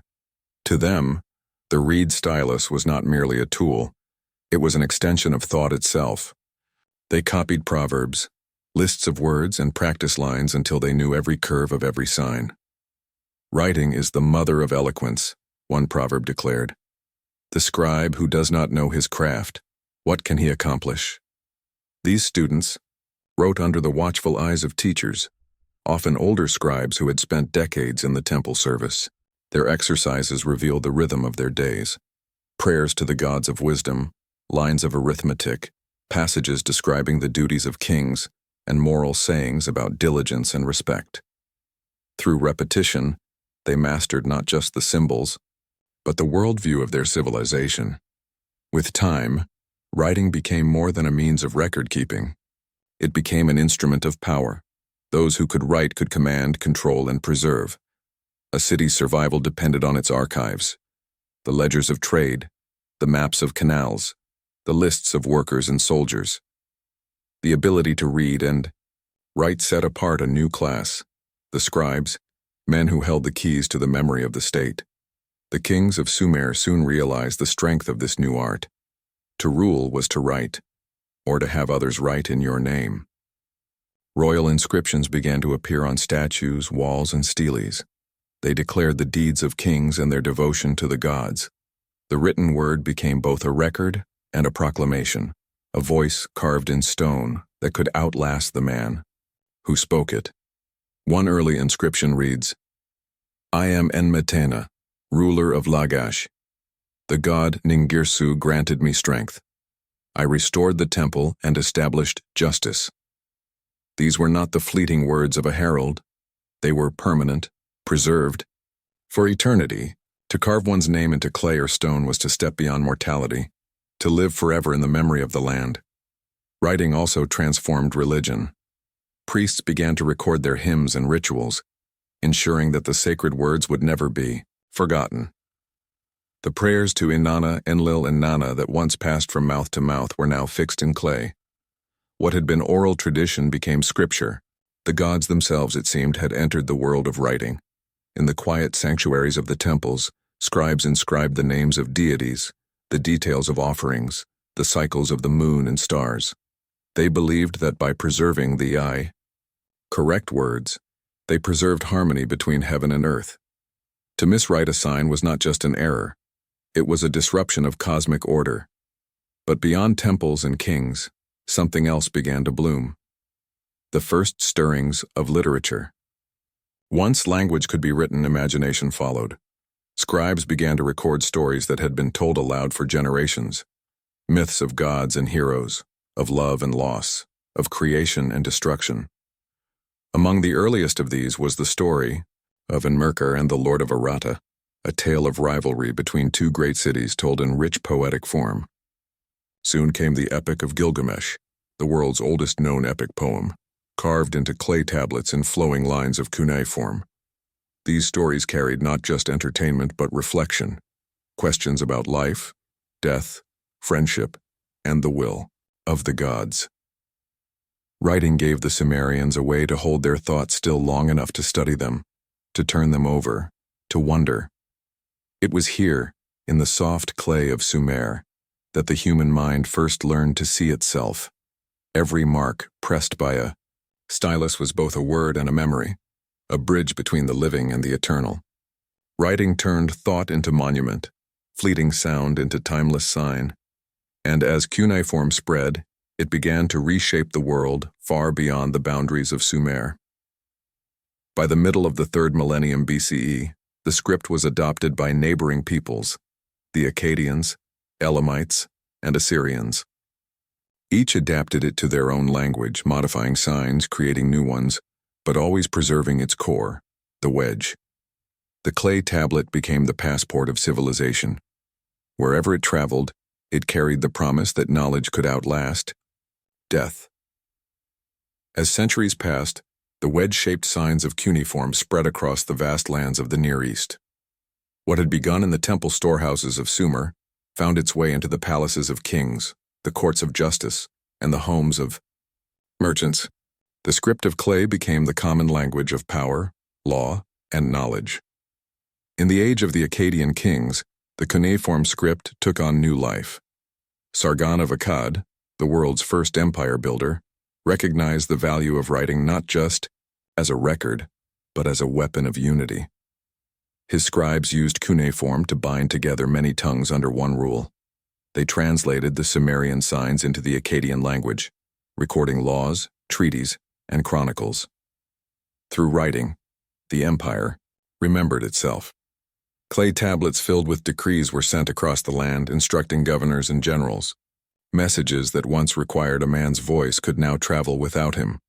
A piece of clay carried his words, his commands, even his authority. Writing had separated speech from the speaker. It had given thought a body of its own. In time, writing became the foundation of justice. The most famous example came centuries later with the Code of Hammurabi, the Babylonian king who ruled around 1750 BCE. His laws, carved in cuneiform upon a great black stele, declared the principles by which society would be governed. If a man destroys the eye of another man, it read, his own eye shall be destroyed. If a builder constructs a house that collapses and kills the owner, that builder shall be put to death. Harsh by modern standards, yet revolutionary in purpose, these laws were written for all to see. They turned the abstract idea of justice into something concrete, visible, unchangeable. No longer could a ruler's word shift with his mood. The law was written. The written word had become authority itself. But cuneiform was more than a tool of kings. It was a vessel of knowledge. On countless tablets, scribes recorded not just trade and law, but medicine, astronomy, mathematics, and music. They observed the movement of the stars, charted the paths of planets, and noted eclipses. They calculated the square roots of numbers, devised multiplication tables, and wrote down the formulas for dividing fields of land. The world's first libraries began to appear, collections of clay tablets stored on shelves within temples and palaces. The most famous would come later in the city of Nineveh, under the Assyrian king Ashurbanipal. His library, holding more than 30,000 tablets, was the culmination of a tradition that began in Sumer. It contained hymns, omens, laws, medical, texts, and the complete epic of Gilgamesh. When archaeologists uncovered it thousands of years later, they were, in a sense, listening again to the first voices ever recorded. The tablets were small, often no larger than a human hand. Yet, they carried entire worlds. Each one was inscribed while the clay was wet, then left to dry or baked in fire. Because of that, many survived the fall of empires, the burning of cities, and the passing of millennia. Clay, humble and common, had preserved the thoughts of the ancients more faithfully than stone or parchment ever could. By around 1200 BCE, cuneiform had become the script of the civilized world. The Babylonians and Assyrians wrote their chronicles in it. The Hittites adapted it for their own tongue, and even faraway Elam and Persia used its signs. The script evolved, growing more stylized, more compact, its once pictorial roots long forgotten. To the trained eye, a single wedge could speak volumes, but time, like the rivers, never stands still. As centuries passed, new forms of writing began to emerge. The Phoenicians, traders of the Western Sea, developed a simpler alphabet based on sounds rather than syllables. Their letters were easier to learn, faster to write, and required no clay, only ink and papyrus. From them, the Greeks and Romans would take the idea, shaping the alphabets we still use today. And so, slowly, the world of the wedge began to fade. The last known cuneiform text was written around 75 CE, more than 3,000 years after. The first symbols were pressed into clay. By then, the temples had fallen silent, the scribal schools were gone, and few remembered how to read the ancient signs. Yet the legacy of cuneiform endured. It had taught humanity how to record, how to preserve, how to think in symbols. It transformed the mind itself, allowing humans to build on the thoughts of those who came before. Writing was not just a new tool, it was a new way of being. When modern explorers first unearthed the buried cities of Mesopotamia in the 19th century, they found thousands of strange clay tablets covered in wedge-shaped marks. For years, no one could read them. They were mysteries from a forgotten age, messages from voices lost in time. Then, painstakingly, scholars began to decode the signs. They realized that these marks were the script of the world's first writers, the scribes of Sumer, Akkad, Babylon, and Assyria.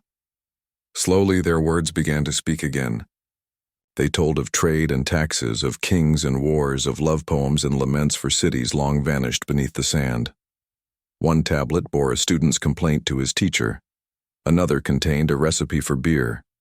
A third recorded a hymn to the goddess, Inanna, Lady of Grace, shining light of heaven, your beauty is beyond compare.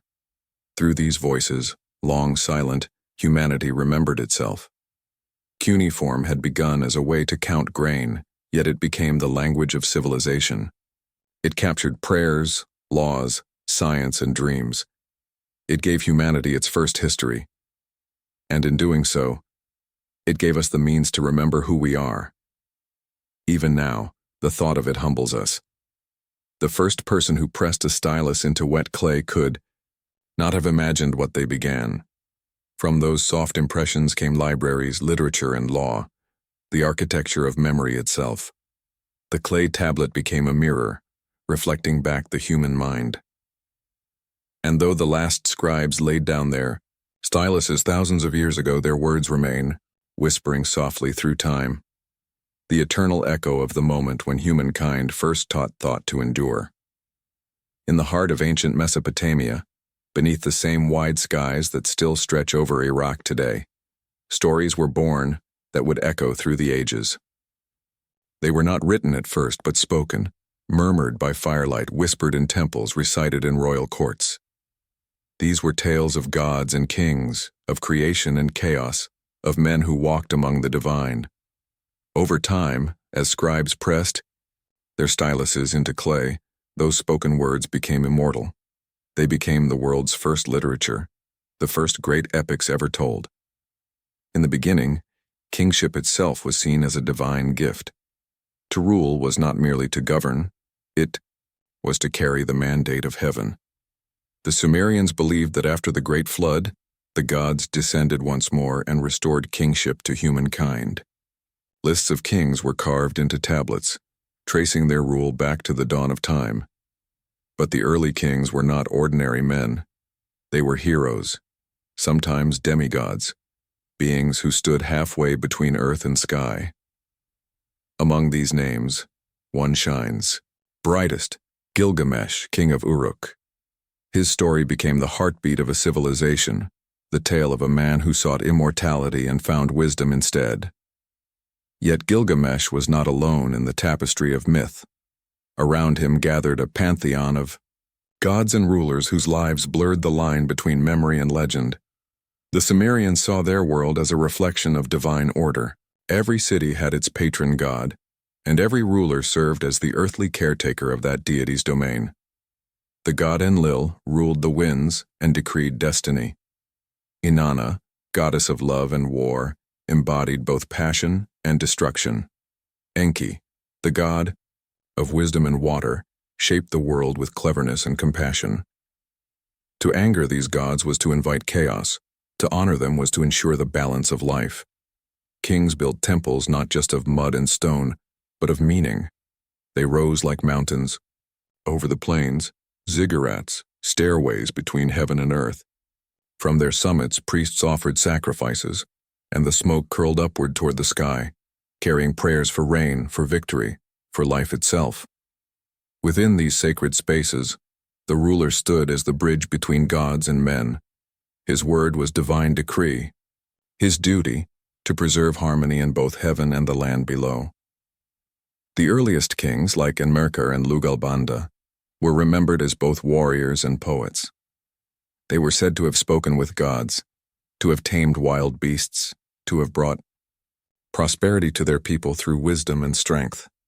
Their deeds were written down long after their lives had ended, shaped and reshaped by generations of storytellers. What began as history became legend, and what was legend became myth. It was in this fertile soil of faith and memory that the epic of Gilgamesh took root. Its oldest versions were carved into clay in the Sumerian tongue, centuries before it was woven into the grand Akkadian epic we know today. Through its verses, the voice of humanity spoke, proud, restless, questioning, forever searching for meaning beyond the limits of life. Gilgamesh, the great king of Uruk, was said to be 2/3 divine and 1/3 mortal. His strength was unmatched, his city the greatest in the land. But his pride was boundless and his heart unquiet. The people of Uruk cried out to the gods for relief from their ruler's tyranny.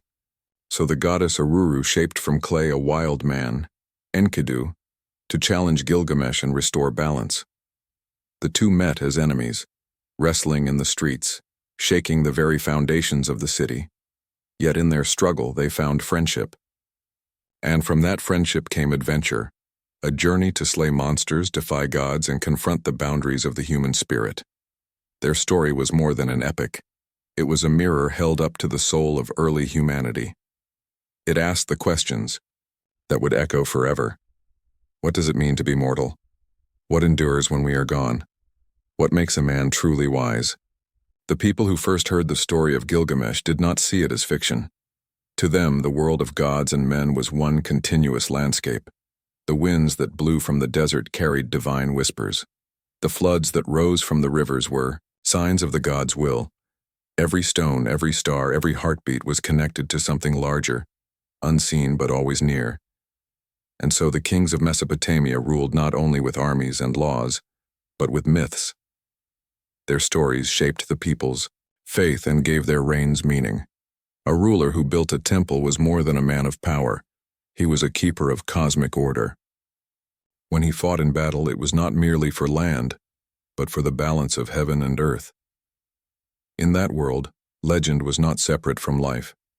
It was the language of truth, a way to make sense of existence itself. The friendship of Gilgamesh and Enkidu was said to be forged by destiny itself. In one another, they found what each lacked: The wild man learned the ways of civilization, and the mighty king discovered the heart of a brother. Together they became whole, two halves of humanity joined in strength and spirit. Their bond would be celebrated in songs for thousands of years, not only as an adventure but as the first written expression of true companionship. When word of Enkidu's transformation reached Gilgamesh, the king saw in him a reflection of himself, equal in power, fearless in heart. But the gods had not created Enkidu merely to mirror the king. They had made him to teach Gilgamesh humility. Their first meeting was not one of peace. In the crowded streets of Uruk, they clashed like storm and thunder. The people watched as the two wrestled, neither yielding, their fury shaking the walls. But when the dust settled, neither claimed victory. Instead, they looked into each other's eyes and saw not an enemy but an equal. In that moment, the story of kingship changed forever. Gilgamesh, who once ruled through might alone, found something stronger than domination: friendship. Together they set out to prove themselves before gods and men, driven by courage, curiosity, and pride. Their greatest test awaited in the cedar forest, home of the monstrous guardian Humbaba. The forest was sacred to Enlil, god of the air and order, and entering it without permission was an act of defiance. Yet Gilgamesh, eager for glory, declared that he would slay Humbaba and carve his name into the trees for eternity. "I will make a name for myself," he said, "that will last as long as the days of heaven." The elders of Uruk pleaded with him not to go. "The forest is the realm of the gods," they warned. "No mortal can return from it alive." But Gilgamesh would not listen, and so, with Enkidu by his side, he armed himself and set forth. The journey was long, the nights cold, the mountains vast. The two men prayed to Shamash, the sun god, for protection, and their courage was rewarded. When they finally reached the heart of the forest, Humbaba appeared, his roar like thunder, his breath like fire, his face a terror. The battle was fierce. The earth trembled beneath them. But together, with the blessing of the gods, Gilgamesh and Enkidu triumphed. They cut down Humbaba, and with his fall they severed one of the boundaries between man and the divine. When they returned to Uruk, their fame spread through the land. Songs were sung of their victory. The goddess Inanna, or Ishtar as she was later known, watched from her temple, her heart stirred by Gilgamesh's beauty and power.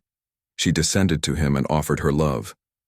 "Be my husband," she said, "and I will make you rich beyond measure.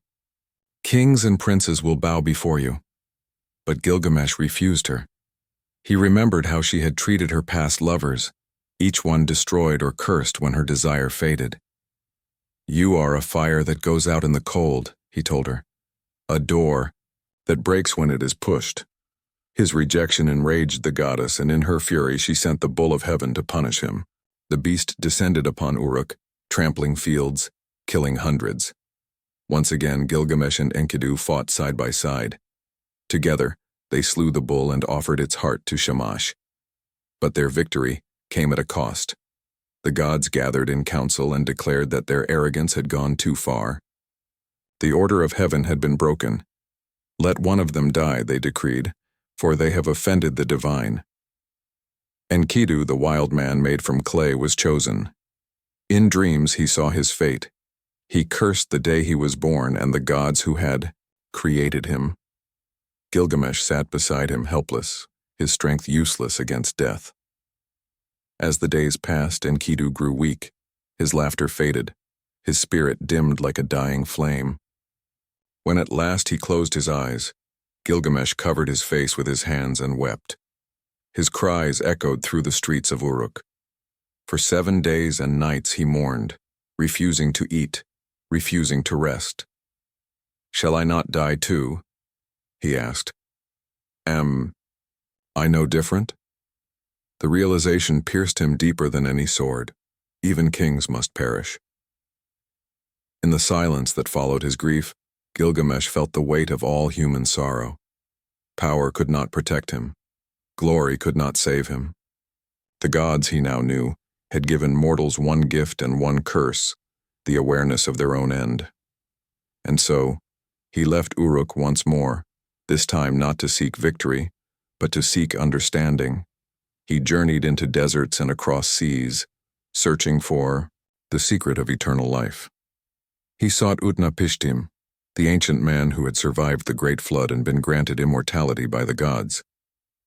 If he could find him, perhaps he could learn how to escape death itself. His journey was long and lonely. He crossed mountains where the sun was born and rivers guarded by scorpion men. He passed through darkness that lasted 12 days, emerging into a world of light beyond mortal sight. Finally, at the edge of the world, he found Utnapishtim and begged to know the secret of everlasting life. The old man told him of the flood, how the gods once decided to destroy humankind, how one god whispered the warning, how a great ark was built and filled with every living thing. When the waters receded, Utnapishtim and his wife were granted eternal life as a reward. But that gift, he said, was never meant for others. The life you seek, Utnapishtim told him gently, you will not find, for the gods kept immortality for themselves. Still, seeing Gilgamesh's anguish, he offered a test, to stay, awake for 6 days and 7 nights. If he could defeat sleep, perhaps he could defeat death. Gilgamesh agreed, but no sooner had he sat down than he closed his eyes. The weight of his journey, of sorrow and exhaustion, overcame him. He slept. When he awoke, 7 days had passed. He had failed. Yet before he returned home, Utnapishtim revealed one last secret. A plant growing deep beneath the waters, a plant that could restore youth. Gilgamesh dove into the sea and found it, holding it close as he began the journey back to Uruk. But as he bathed in a pool, a serpent stole the plant and slithered away. Watching it disappear, Gilgamesh laughed bitterly. The creature shed its skin and became young again while he remained mortal. It was then, and only then, that he understood. Immortality was not a gift to be taken. It was to be created, not by living forever, but by leaving something behind. When Gilgamesh returned to Uruk, the journey had carved deep lines into his spirit. He had crossed mountains and deserts, faced gods and monsters, sought the secret of eternal life, and found only the truth of mortality. The mighty king who once sought to defy the gods now looked upon his city with new eyes. Its towering walls rose like a crown of stone, gleaming in the sunlight.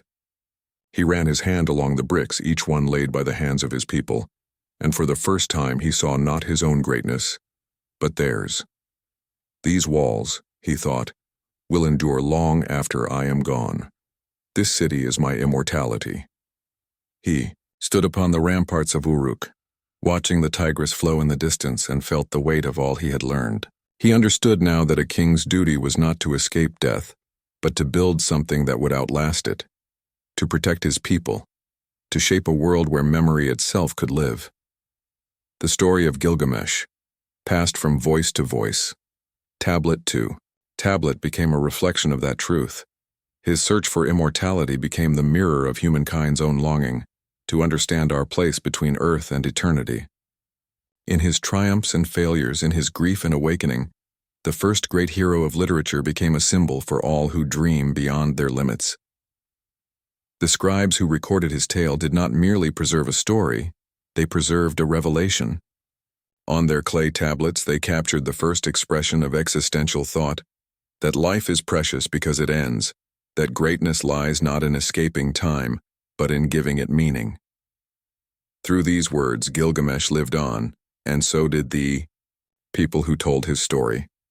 But Mesopotamia's legends did not end with him. Each city had its own gods, its own heroes, its own truths wrapped in myth.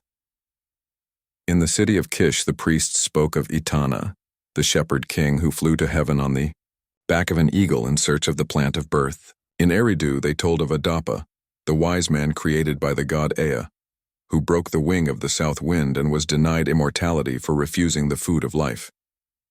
In the city of Akkad, stories of Sargon, the empire builder, were told until history and legend became one.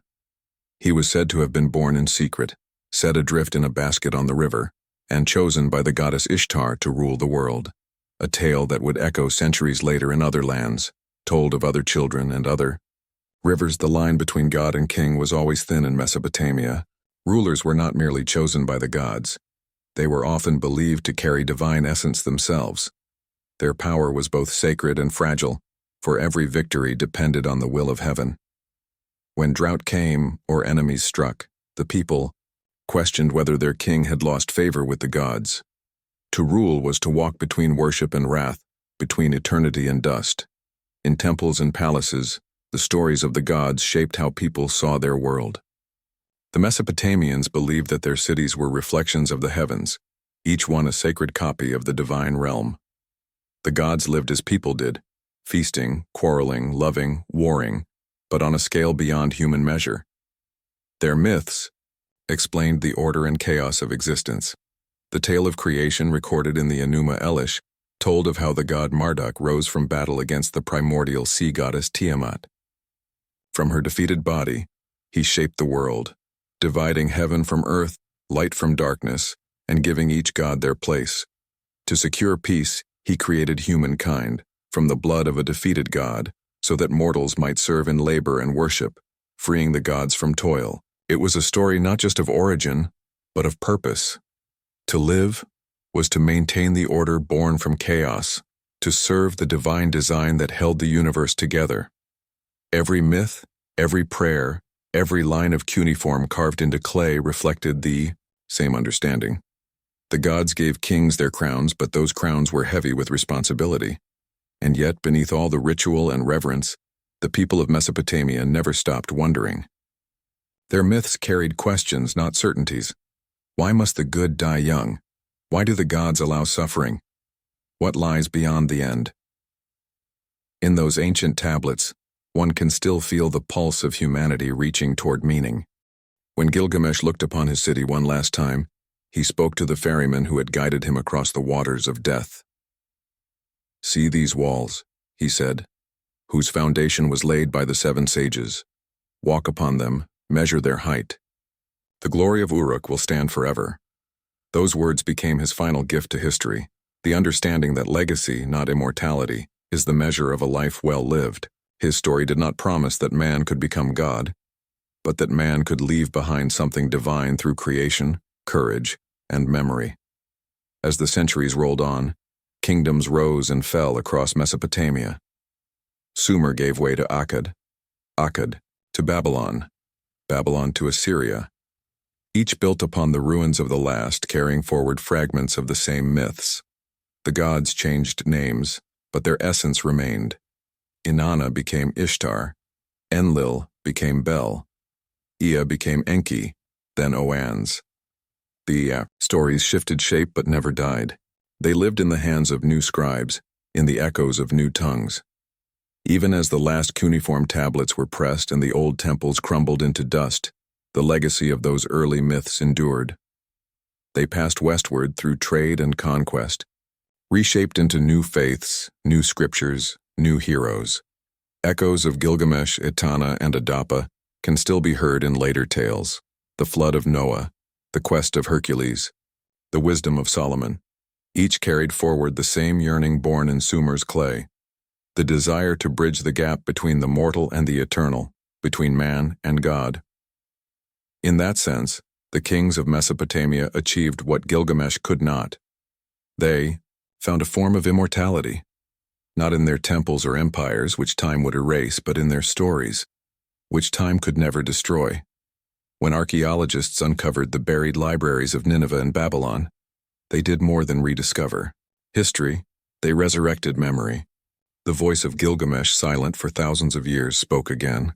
His laughter, his sorrow, his quest for meaning, alive once more in the fragile lines of clay. And through him, we remembered ourselves. For every story that has ever been told, from the myths of Greece to the scriptures of prophets, carries the same spark that first burned in the heart of Uruk. The human longing to be remembered, to leave a mark upon the endless flow of time. The kings of Mesopotamia built cities of stone, but their true monuments were words. The gods may have shaped the world, but it was humans who learned to give it voice. And in that voice, in the rhythm of story and the breath of memory, Immortality was found at last. In the dawn after Sumer, the land between the rivers continued. To breathe, to grow, to dream. The ancient cities that once stood alone began to weave into something greater. Kingdoms, alliances, empires. The people of Mesopotamia had already mastered the art of survival and the power of the written word. They had raised temples to the gods and built walls to the sky. Now they turned their eyes toward dominion, toward the mastery not just of land and water, but of nations. It began, as so many things did, in the dust of Sumer. The Sumerian city-states, Uruk, Lagash, Kish, and others had thrived for centuries, each ruled by its own king, each devoted to its own god. They traded, they warred, they rose and fell in endless rhythm. Their kings inscribed their victories in clay, boasting of battles fought and temples restored. But their world was small, bound by the rivers and their rivalries. Then came a new power born from the northern plains, a city called Akkad, and a man named Sargon. Sargon of Akkad was no ordinary ruler. His story began in obscurity, in legend. It was said that he was born of a humble mother, perhaps a priestess, who set him adrift in a basket upon the river. The waters carried him to the hands of Aki, the water drawer, who raised the child as his own. From such humble beginnings, Sargon rose to command armies and seize destiny itself. Whether myth or truth, the story of his rise became the first great imperial legend. Sargon built the world's first known empire, stretching from the Persian Gulf to the Mediterranean, from Elam in the east to the forests of Lebanon in the west. Never before had so many cities and peoples bowed to a single power. Under his rule, the Sumerian and Akkadian worlds fused into one. The languages mingled, the gods found new names, and the idea of empire and organized dominion uniting. Many lands was born. In Sargon's empire, soldiers marched under banners of the king. Taxes were collected not only in grain but in tribute from conquered lands. Messengers rode across vast territories to deliver royal decrees, and wherever Sargon's name was spoken, it carried the weight of divine favor. He called himself the King of the Four Quarters, ruler of all the world. Yet even as he built his empire, the forces of chaos gathered. The Akkadian Empire was a fragile creation, bound together by power and fear. Sargon's successors, Remesh and Manishtushu, struggled to hold what their father had conquered. Rebellions flared, cities broke away, and distant provinces forgot the reach of Akkad's rule. Then came Naram-Sin, Sargon's grandson, a ruler both mighty and cursed. He expanded the empire to its greatest height and declared himself a god. Upon his stele carved in stone, he stood tall above his enemies, wearing the horned crown of divinity. It was the first time a Mesopotamian king had claimed godhood for himself. Under his reign, art reached new sophistication, administration grew complex, and trade connected lands as far away as Anatolia and the Indus. But pride is a dangerous companion. The legends tell that Naram-Sin angered the gods by attacking their temples. The city of Akkad, once filled with splendor, was cursed and abandoned. The Gutians, mountain tribes from the Zagros, descended upon Mesopotamia, and the empire collapsed into ruin. Thus ended the world's first empire, but its shadow lingered in memory. Sargon's dream became the model for every conqueror who followed. The idea of ruling the known world, of uniting diverse peoples under one banner, had taken root forever. In the centuries that followed, the Sumerian cities rose again, though never as they once were. The age of independent city-states was over. Kings now spoke not only for their gods but for their nations. Slowly, the center of power shifted once more, from Akkad to Ur, where a new dynasty would try to reclaim the glory of the past. In Ur, the kings built great ziggurats that soared like stairways to the heavens. They revived the art of administration, inscribing their laws and decrees in precise cuneiform. The third dynasty of Ur, under the great king Ur-Nammu, became a beacon of renewal. Under his rule, a new code of law was written, one of the earliest known in history. It declared that justice was the foundation of kingship, that the strong must not oppress the weak, and that order was sacred. The empire of Ur flourished for a time, spreading its influence across Mesopotamia. But like all before it too began to falter. Foreign pressures, internal strife, and the slow turning of time eroded its strength.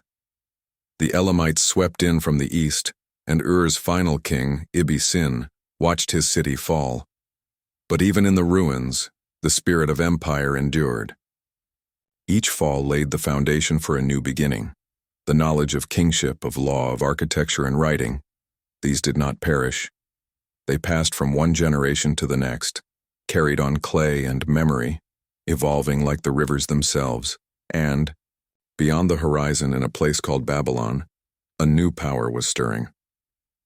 From the fading echoes of Sumer and Akkad, the heart of Mesopotamia found a new rhythm.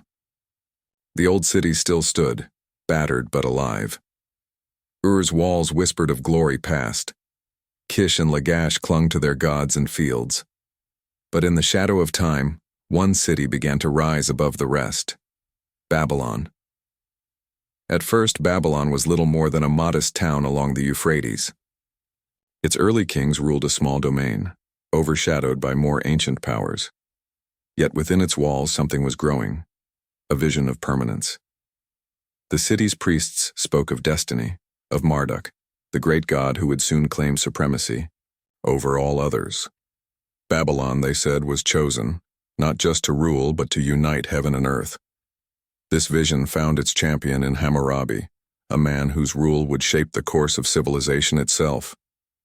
Hammurabi was not the first conqueror of Mesopotamia, but he was its most deliberate. Where Sargon had ruled through might, Hammurabi ruled through order. He saw that power without justice was fleeting, that an empire built on fear would crumble as quickly as it rose.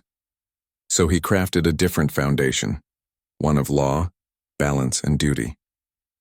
Under Hammurabi, Babylon grew from a regional kingdom into a sprawling empire. Through diplomacy, warfare, and careful alliances, he unified the lands of Sumer and Akkad, stretching his influence across the valleys and plains. City after city joined his dominion, some willingly, others by force, until the old patchwork of rival powers became one body under Babylon's rule. But Hammurabi's greatest creation was not his empire. It was his code. On a tall basalt stele, carved in careful cuneiform, he inscribed nearly 300 laws, the Code of Hammurabi. It stood beneath an image of the king before the god Shamash, the divine giver of justice. The message was clear. These laws were not born of man's whim but of divine order. To cause justice to prevail in the land, it read, to destroy the wicked and the evil, so that the strong may not oppress the weak. The code spoke to every part of life.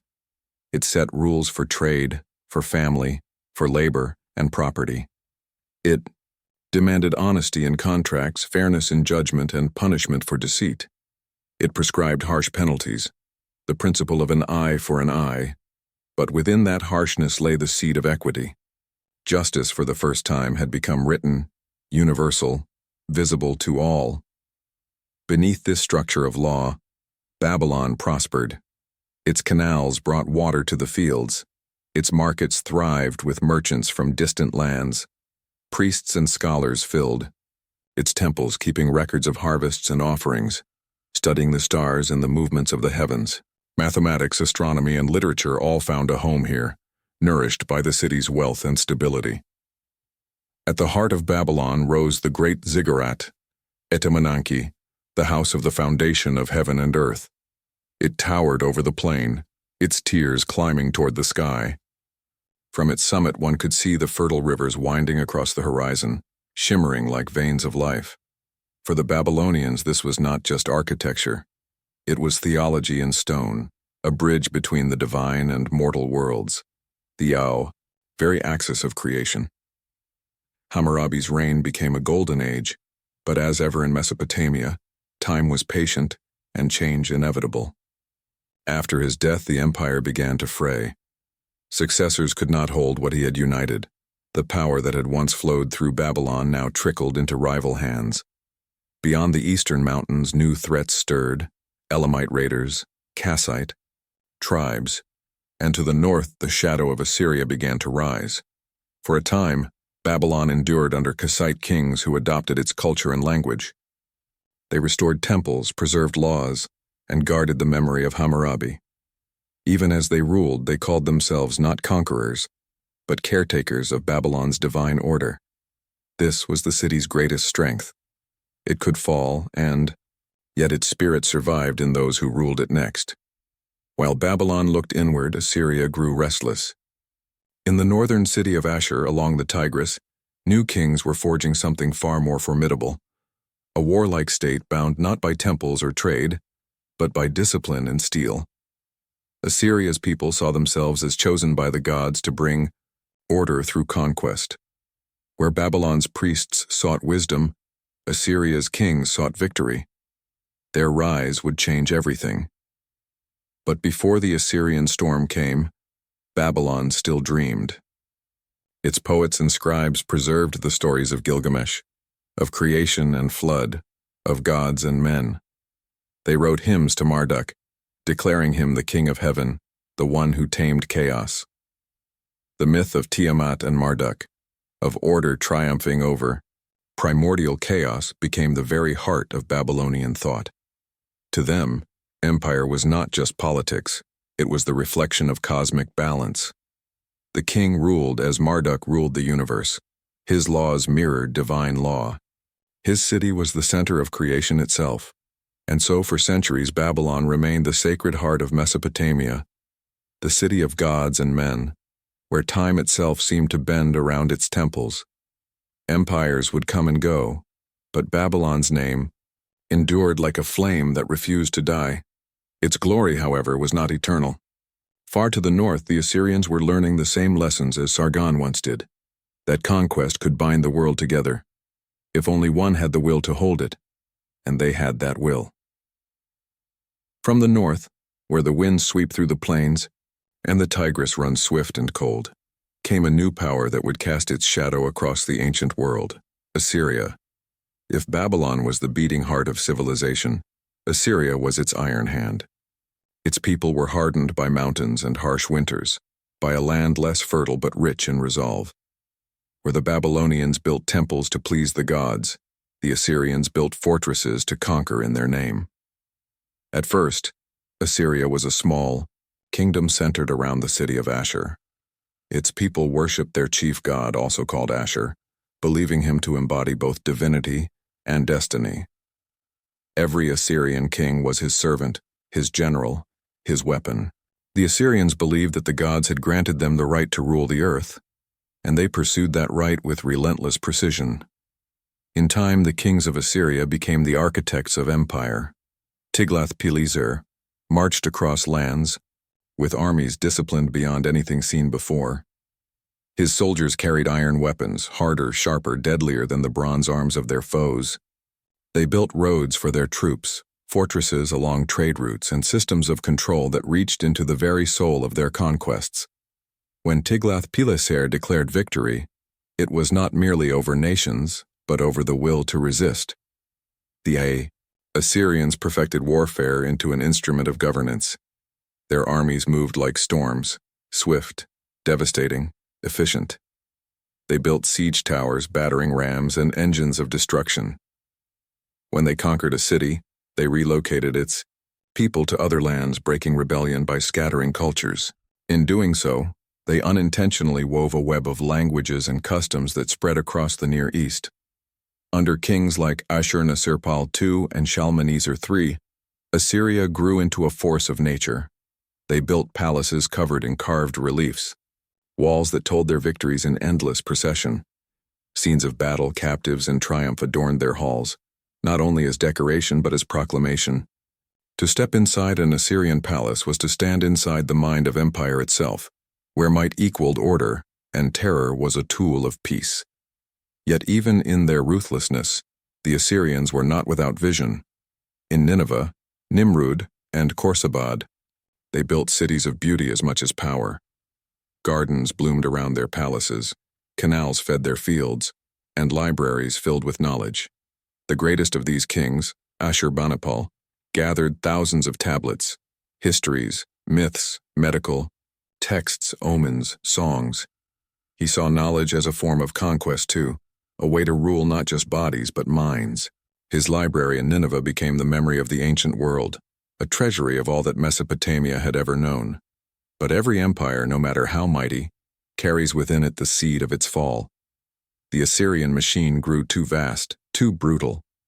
Its enemies multiplied, waiting for the moment to strike. The Babylonians, once subdued, began to stir again under Nabopolassar. The Medes from the east joined them. Together they descended upon Assyria's heartland like vengeance long delayed. In 612 BCE, the great city of Nineveh fell. Its walls, once symbols of terror, crumbled under fire and fury. The palaces burned, and the proud reliefs of kings and gods cracked into dust. The empire that had seemed eternal vanished almost overnight. But even in its destruction, Assyria left behind a legacy that would shape the world. Its systems of governance, its military organization, its vision of empire as divine destiny. When the dust settled, Babylon rose once more, not as a memory, but as a marvel. The Neo-Babylonian Empire, born from Assyria's ashes, reclaimed the ancient pride of the south. Under Nebuchadnezzar II, Babylon reached heights that seemed to touch the stars. Its walls stretched for miles, its gates gleamed with blue-glazed brick, and its temples rose higher than ever before. The city's might was matched only by its splendor. The Ishtar Gate became its crown, an enormous structure adorned with lions, bulls, and dragons, symbols of divine protection and royal power. Through it passed processions of priests, kings, and soldiers. Beyond it stood the great ziggurat, Etemenanki, the Tower of Babel of later memory, whose peak was said to touch the heavens themselves. Nebuchadnezzar was a builder as much as a conqueror. He restored the temples of Marduk and Ishtar, strengthened the canals, and made Babylon a city of light. The Hanging Gardens, though half legend, were said to rise from his love, terraces of green and water built for his queen, who longed for the mountains of her homeland. Whether myth or truth, the gardens became a symbol of human devotion, a dream of paradise made real by the hands of men. But even Babylon's second golden age would fade. The Persians, rising from the east under Cyrus the Great, would bring yet another transformation. When Cyrus entered Babylon in 539 BCE, he did so not as a destroyer, but as a liberator. He honored its gods, preserved its temples, and absorbed its wisdom into his vast new empire. And so, from Sumer to Akkad, from Babylon to Assyria and back again, the story of Mesopotamia unfolded, an endless cycle of rise and fall, destruction and renewal. Each empire built upon the bones of the one before it. Each left behind not only ruins, but revelations. The art of administration, the code of law, the language of writing, the architecture of faith, all were born in this cradle of civilization. Even as their empires fell, their influence flowed outward, carried by trade, by conquest, by time itself. The Greeks would later look to Mesopotamia for wisdom. The Hebrews would inherit its myths and reforge them into scripture. The Persians would take its vision of divine kingship and expand it to the world. The rivers still flowed. The Tigris and Euphrates, eternal witnesses to all that men had built and broken, continued their slow journey to the sea. Around them the cities fell silent. The temples became mounds of dust. But beneath that dust, the words remained, pressed into clay, waiting for hands millennia later to uncover them.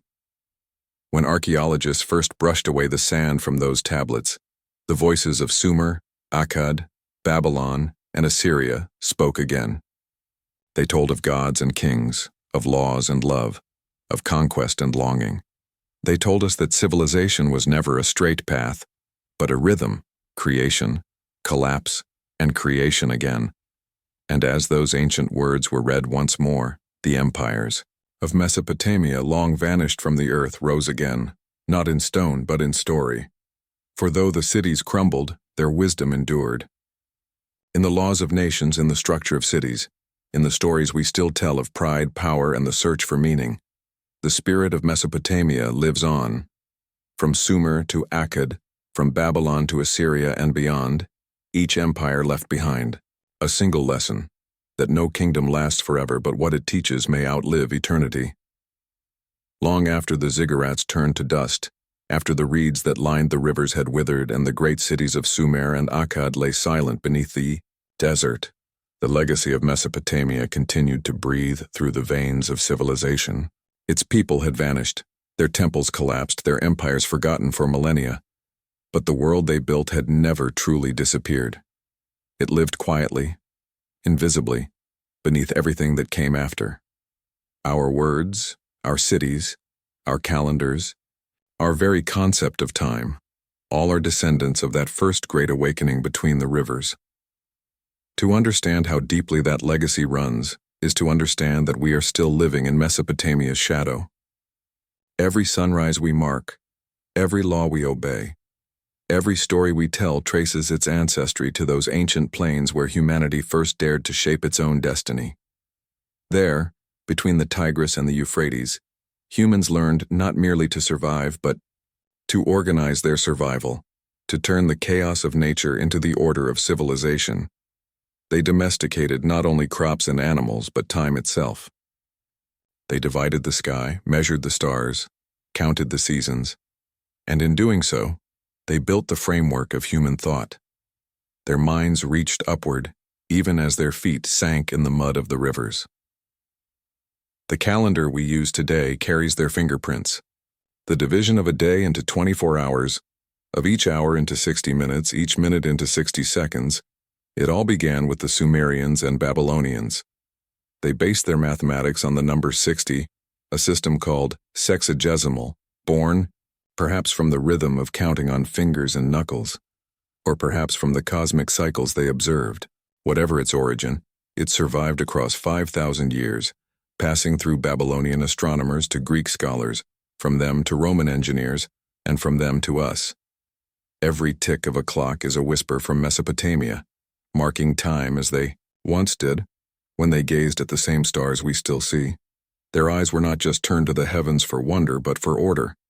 The priests of Babylon became the first astronomers, watching the sky from temple rooftops, recording eclipses, the rising of Venus, the paths of the moon. They believed the heavens reflected the will of the gods, but in studying them, they discovered something more profound: the regularity of nature, the patterns that repeat and can be predicted. In those clay tablets of star charts and omens lies the origin of science itself. When a Babylonian scribe pressed a stylus into soft clay, noting that a certain star rose when the barley ripened, he was doing more than observing. He was creating data, recognizing cause and effect. The first flicker of human curiosity about the laws that govern existence. From those records came calendars to plan the harvest, and from the calendars came cities that moved in rhythm with the seasons. The clock of civilization began to tick. Their laws, too, became our laws. The Code of Hammurabi stands not merely as a monument to an ancient king, but as the first clear attempt to bind society with justice written, not spoken. Before Hammurabi, fairness was an idea carried in memory and in judgment. After him, it was carved into stone. That the strong may not oppress the weak, he wrote, and though his punishments were harsh, his principle was eternal. Every legal system that followed, Roman, Islamic, Western, owed something to that first act of declaring that even kings are bound by law. From that idea, civilization grew not only in structure but in conscience.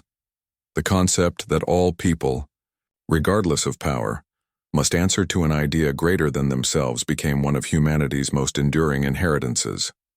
The justice of Mesopotamia may have been born of gods, but it evolved into something human, a recognition that fairness is the foundation upon which peace must rest. Their cities, the first of their kind, set the pattern for every city that followed. Uruk, Ur, Nippur, each was a living organism with streets, markets, temples, and administrative centers.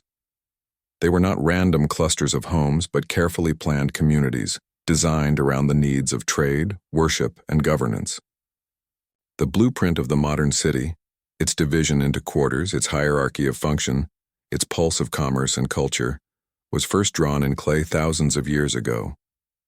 The invention of writing was the spark that made all this possible.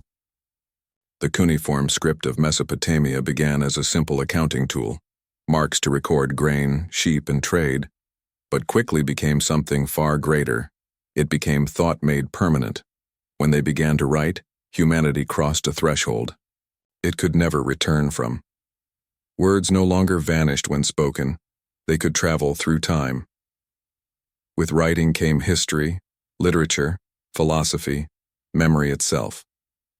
From those early tablets, we can still hear their voices, the lists of kings, the prayers to gods, the myths that sought to explain the world, the story of the flood, the tale of creation, the song of Gilgamesh, all born from that same soil. These stories traveled outward, reshaping themselves in the tongues of other peoples. The flood of Utnapishtim became Noah's Ark. The paradise of the gods became Eden. The proud Tower of Babylon rose again in Scripture as a warning against arrogance. Their myths became the bones of our own. In their search for meaning, they built the foundations of religion, philosophy, and art. They saw the universe as a living balance between forces of creation and destruction, light and shadow, order and chaos. They gave names to those forces: Anu for the heavens, Enlil for the winds, Inanna for love and war, Ea for wisdom and water, and in naming them, they made sense of their world. Even as later faiths replaced their gods, the structure remained: heaven above, earth below, and a moral order linking the two. Their temples were not just places of worship, but centers of knowledge. The priests were scientists, scholars, engineers, and economists. They recorded the harvest, predicted floods, advised kings, and charted the stars. The ziggurat was more than a monument. It was an observatory, a treasury, a symbol of humanity's climb toward understanding. The idea that knowledge and spirituality could coexist, that science and faith were two reflections of the same quest for truth, was first born in those sacred towers. The Mesopotamians also invented something less visible, but equally transformative: the concept of legacy itself. They believed that while life was fleeting, deeds could endure through memory, inscription, and construction. Kings built temples and walls not only to please the gods, but to secure their names in eternity. Scribes copied stories so that no word would be lost. In that impulse to preserve, to be remembered, to leave something behind, lies the root of all art and history. Even their sense of pessimism, their awareness of mortality, taught later generations to seek meaning within the limits of life.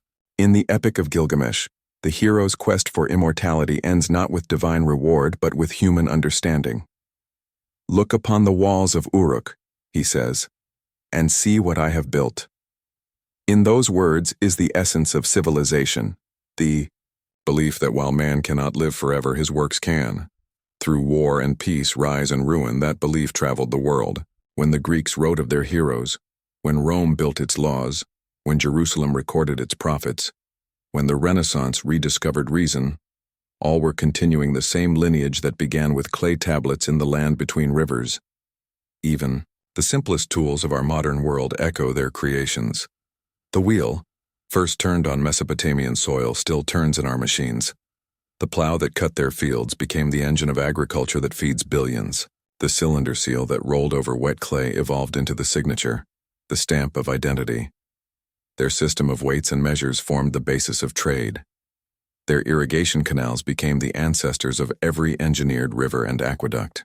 Since the language of governance, too, has its roots in their order. The notion of bureaucracy, of written records, appointed officials, taxes, and census, was first practiced in their city-states. To rule effectively, they learned to organize, to delegate, to count and account. From their scribes came clerks. From their councils came parliaments. From their kings came the idea that power must be structured to endure.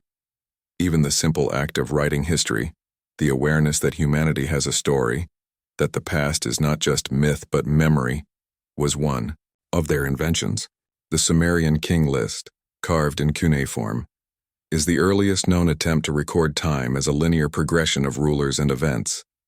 It is the ancestor of every chronicle, every timeline, every archive ever kept.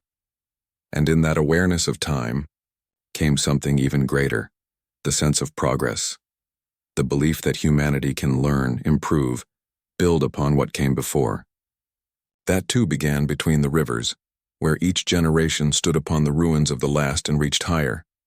Even when their cities fell and their language faded, their essence lived on in those who came after. The Assyrians and Babylonians absorbed Sumerian thought, the Persians absorbed theirs, the Greeks in turn learned from the East. When Alexander the Great marched into Babylon, he found not just a city, but a library of knowledge so vast it astonished him. Scholars who followed him carried those texts westward, translating fragments into Greek and later into Arabic, ensuring that Mesopotamia's voice would never truly go silent. From those translations came the rebirth of learning in the ancient world. The sciences of astronomy, medicine, and mathematics rediscovered, reshaped, reborn. The number 60 became the cornerstone of geometry. The constellations they mapped became the same constellations used by sailors in the age of exploration. The logic of their calculations underpins the digital rhythms of our own time. We are in truth still children of their mind.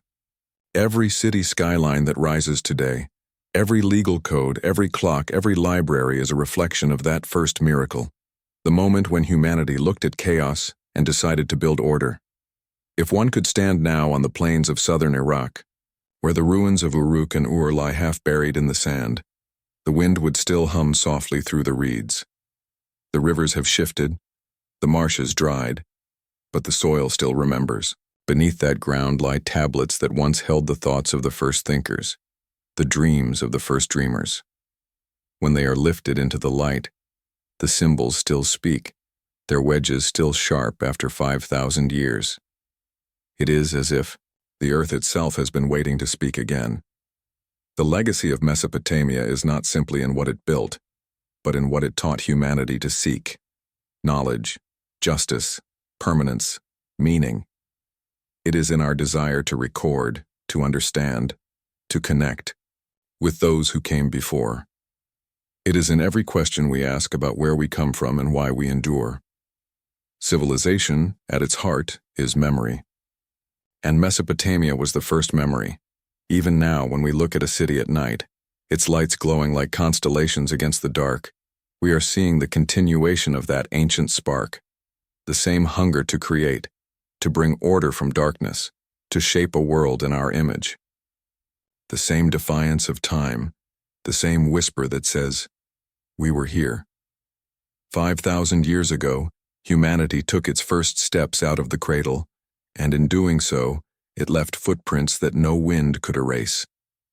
The rivers that once carried their boats now carry their legacy through us. Every word we write, every law we live by, every measure of time we count is a ripple of their beginning. The ziggurats may have fallen, the gods may have faded, but their vision endures. The belief that from the clay of the earth humans could rise to touch the stars, and that perhaps is the truest legacy of all. Not the monuments they built or the empires they ruled, but the fire they lit in the human soul, the eternal urge to build, to know, to remember, the legacy that never died.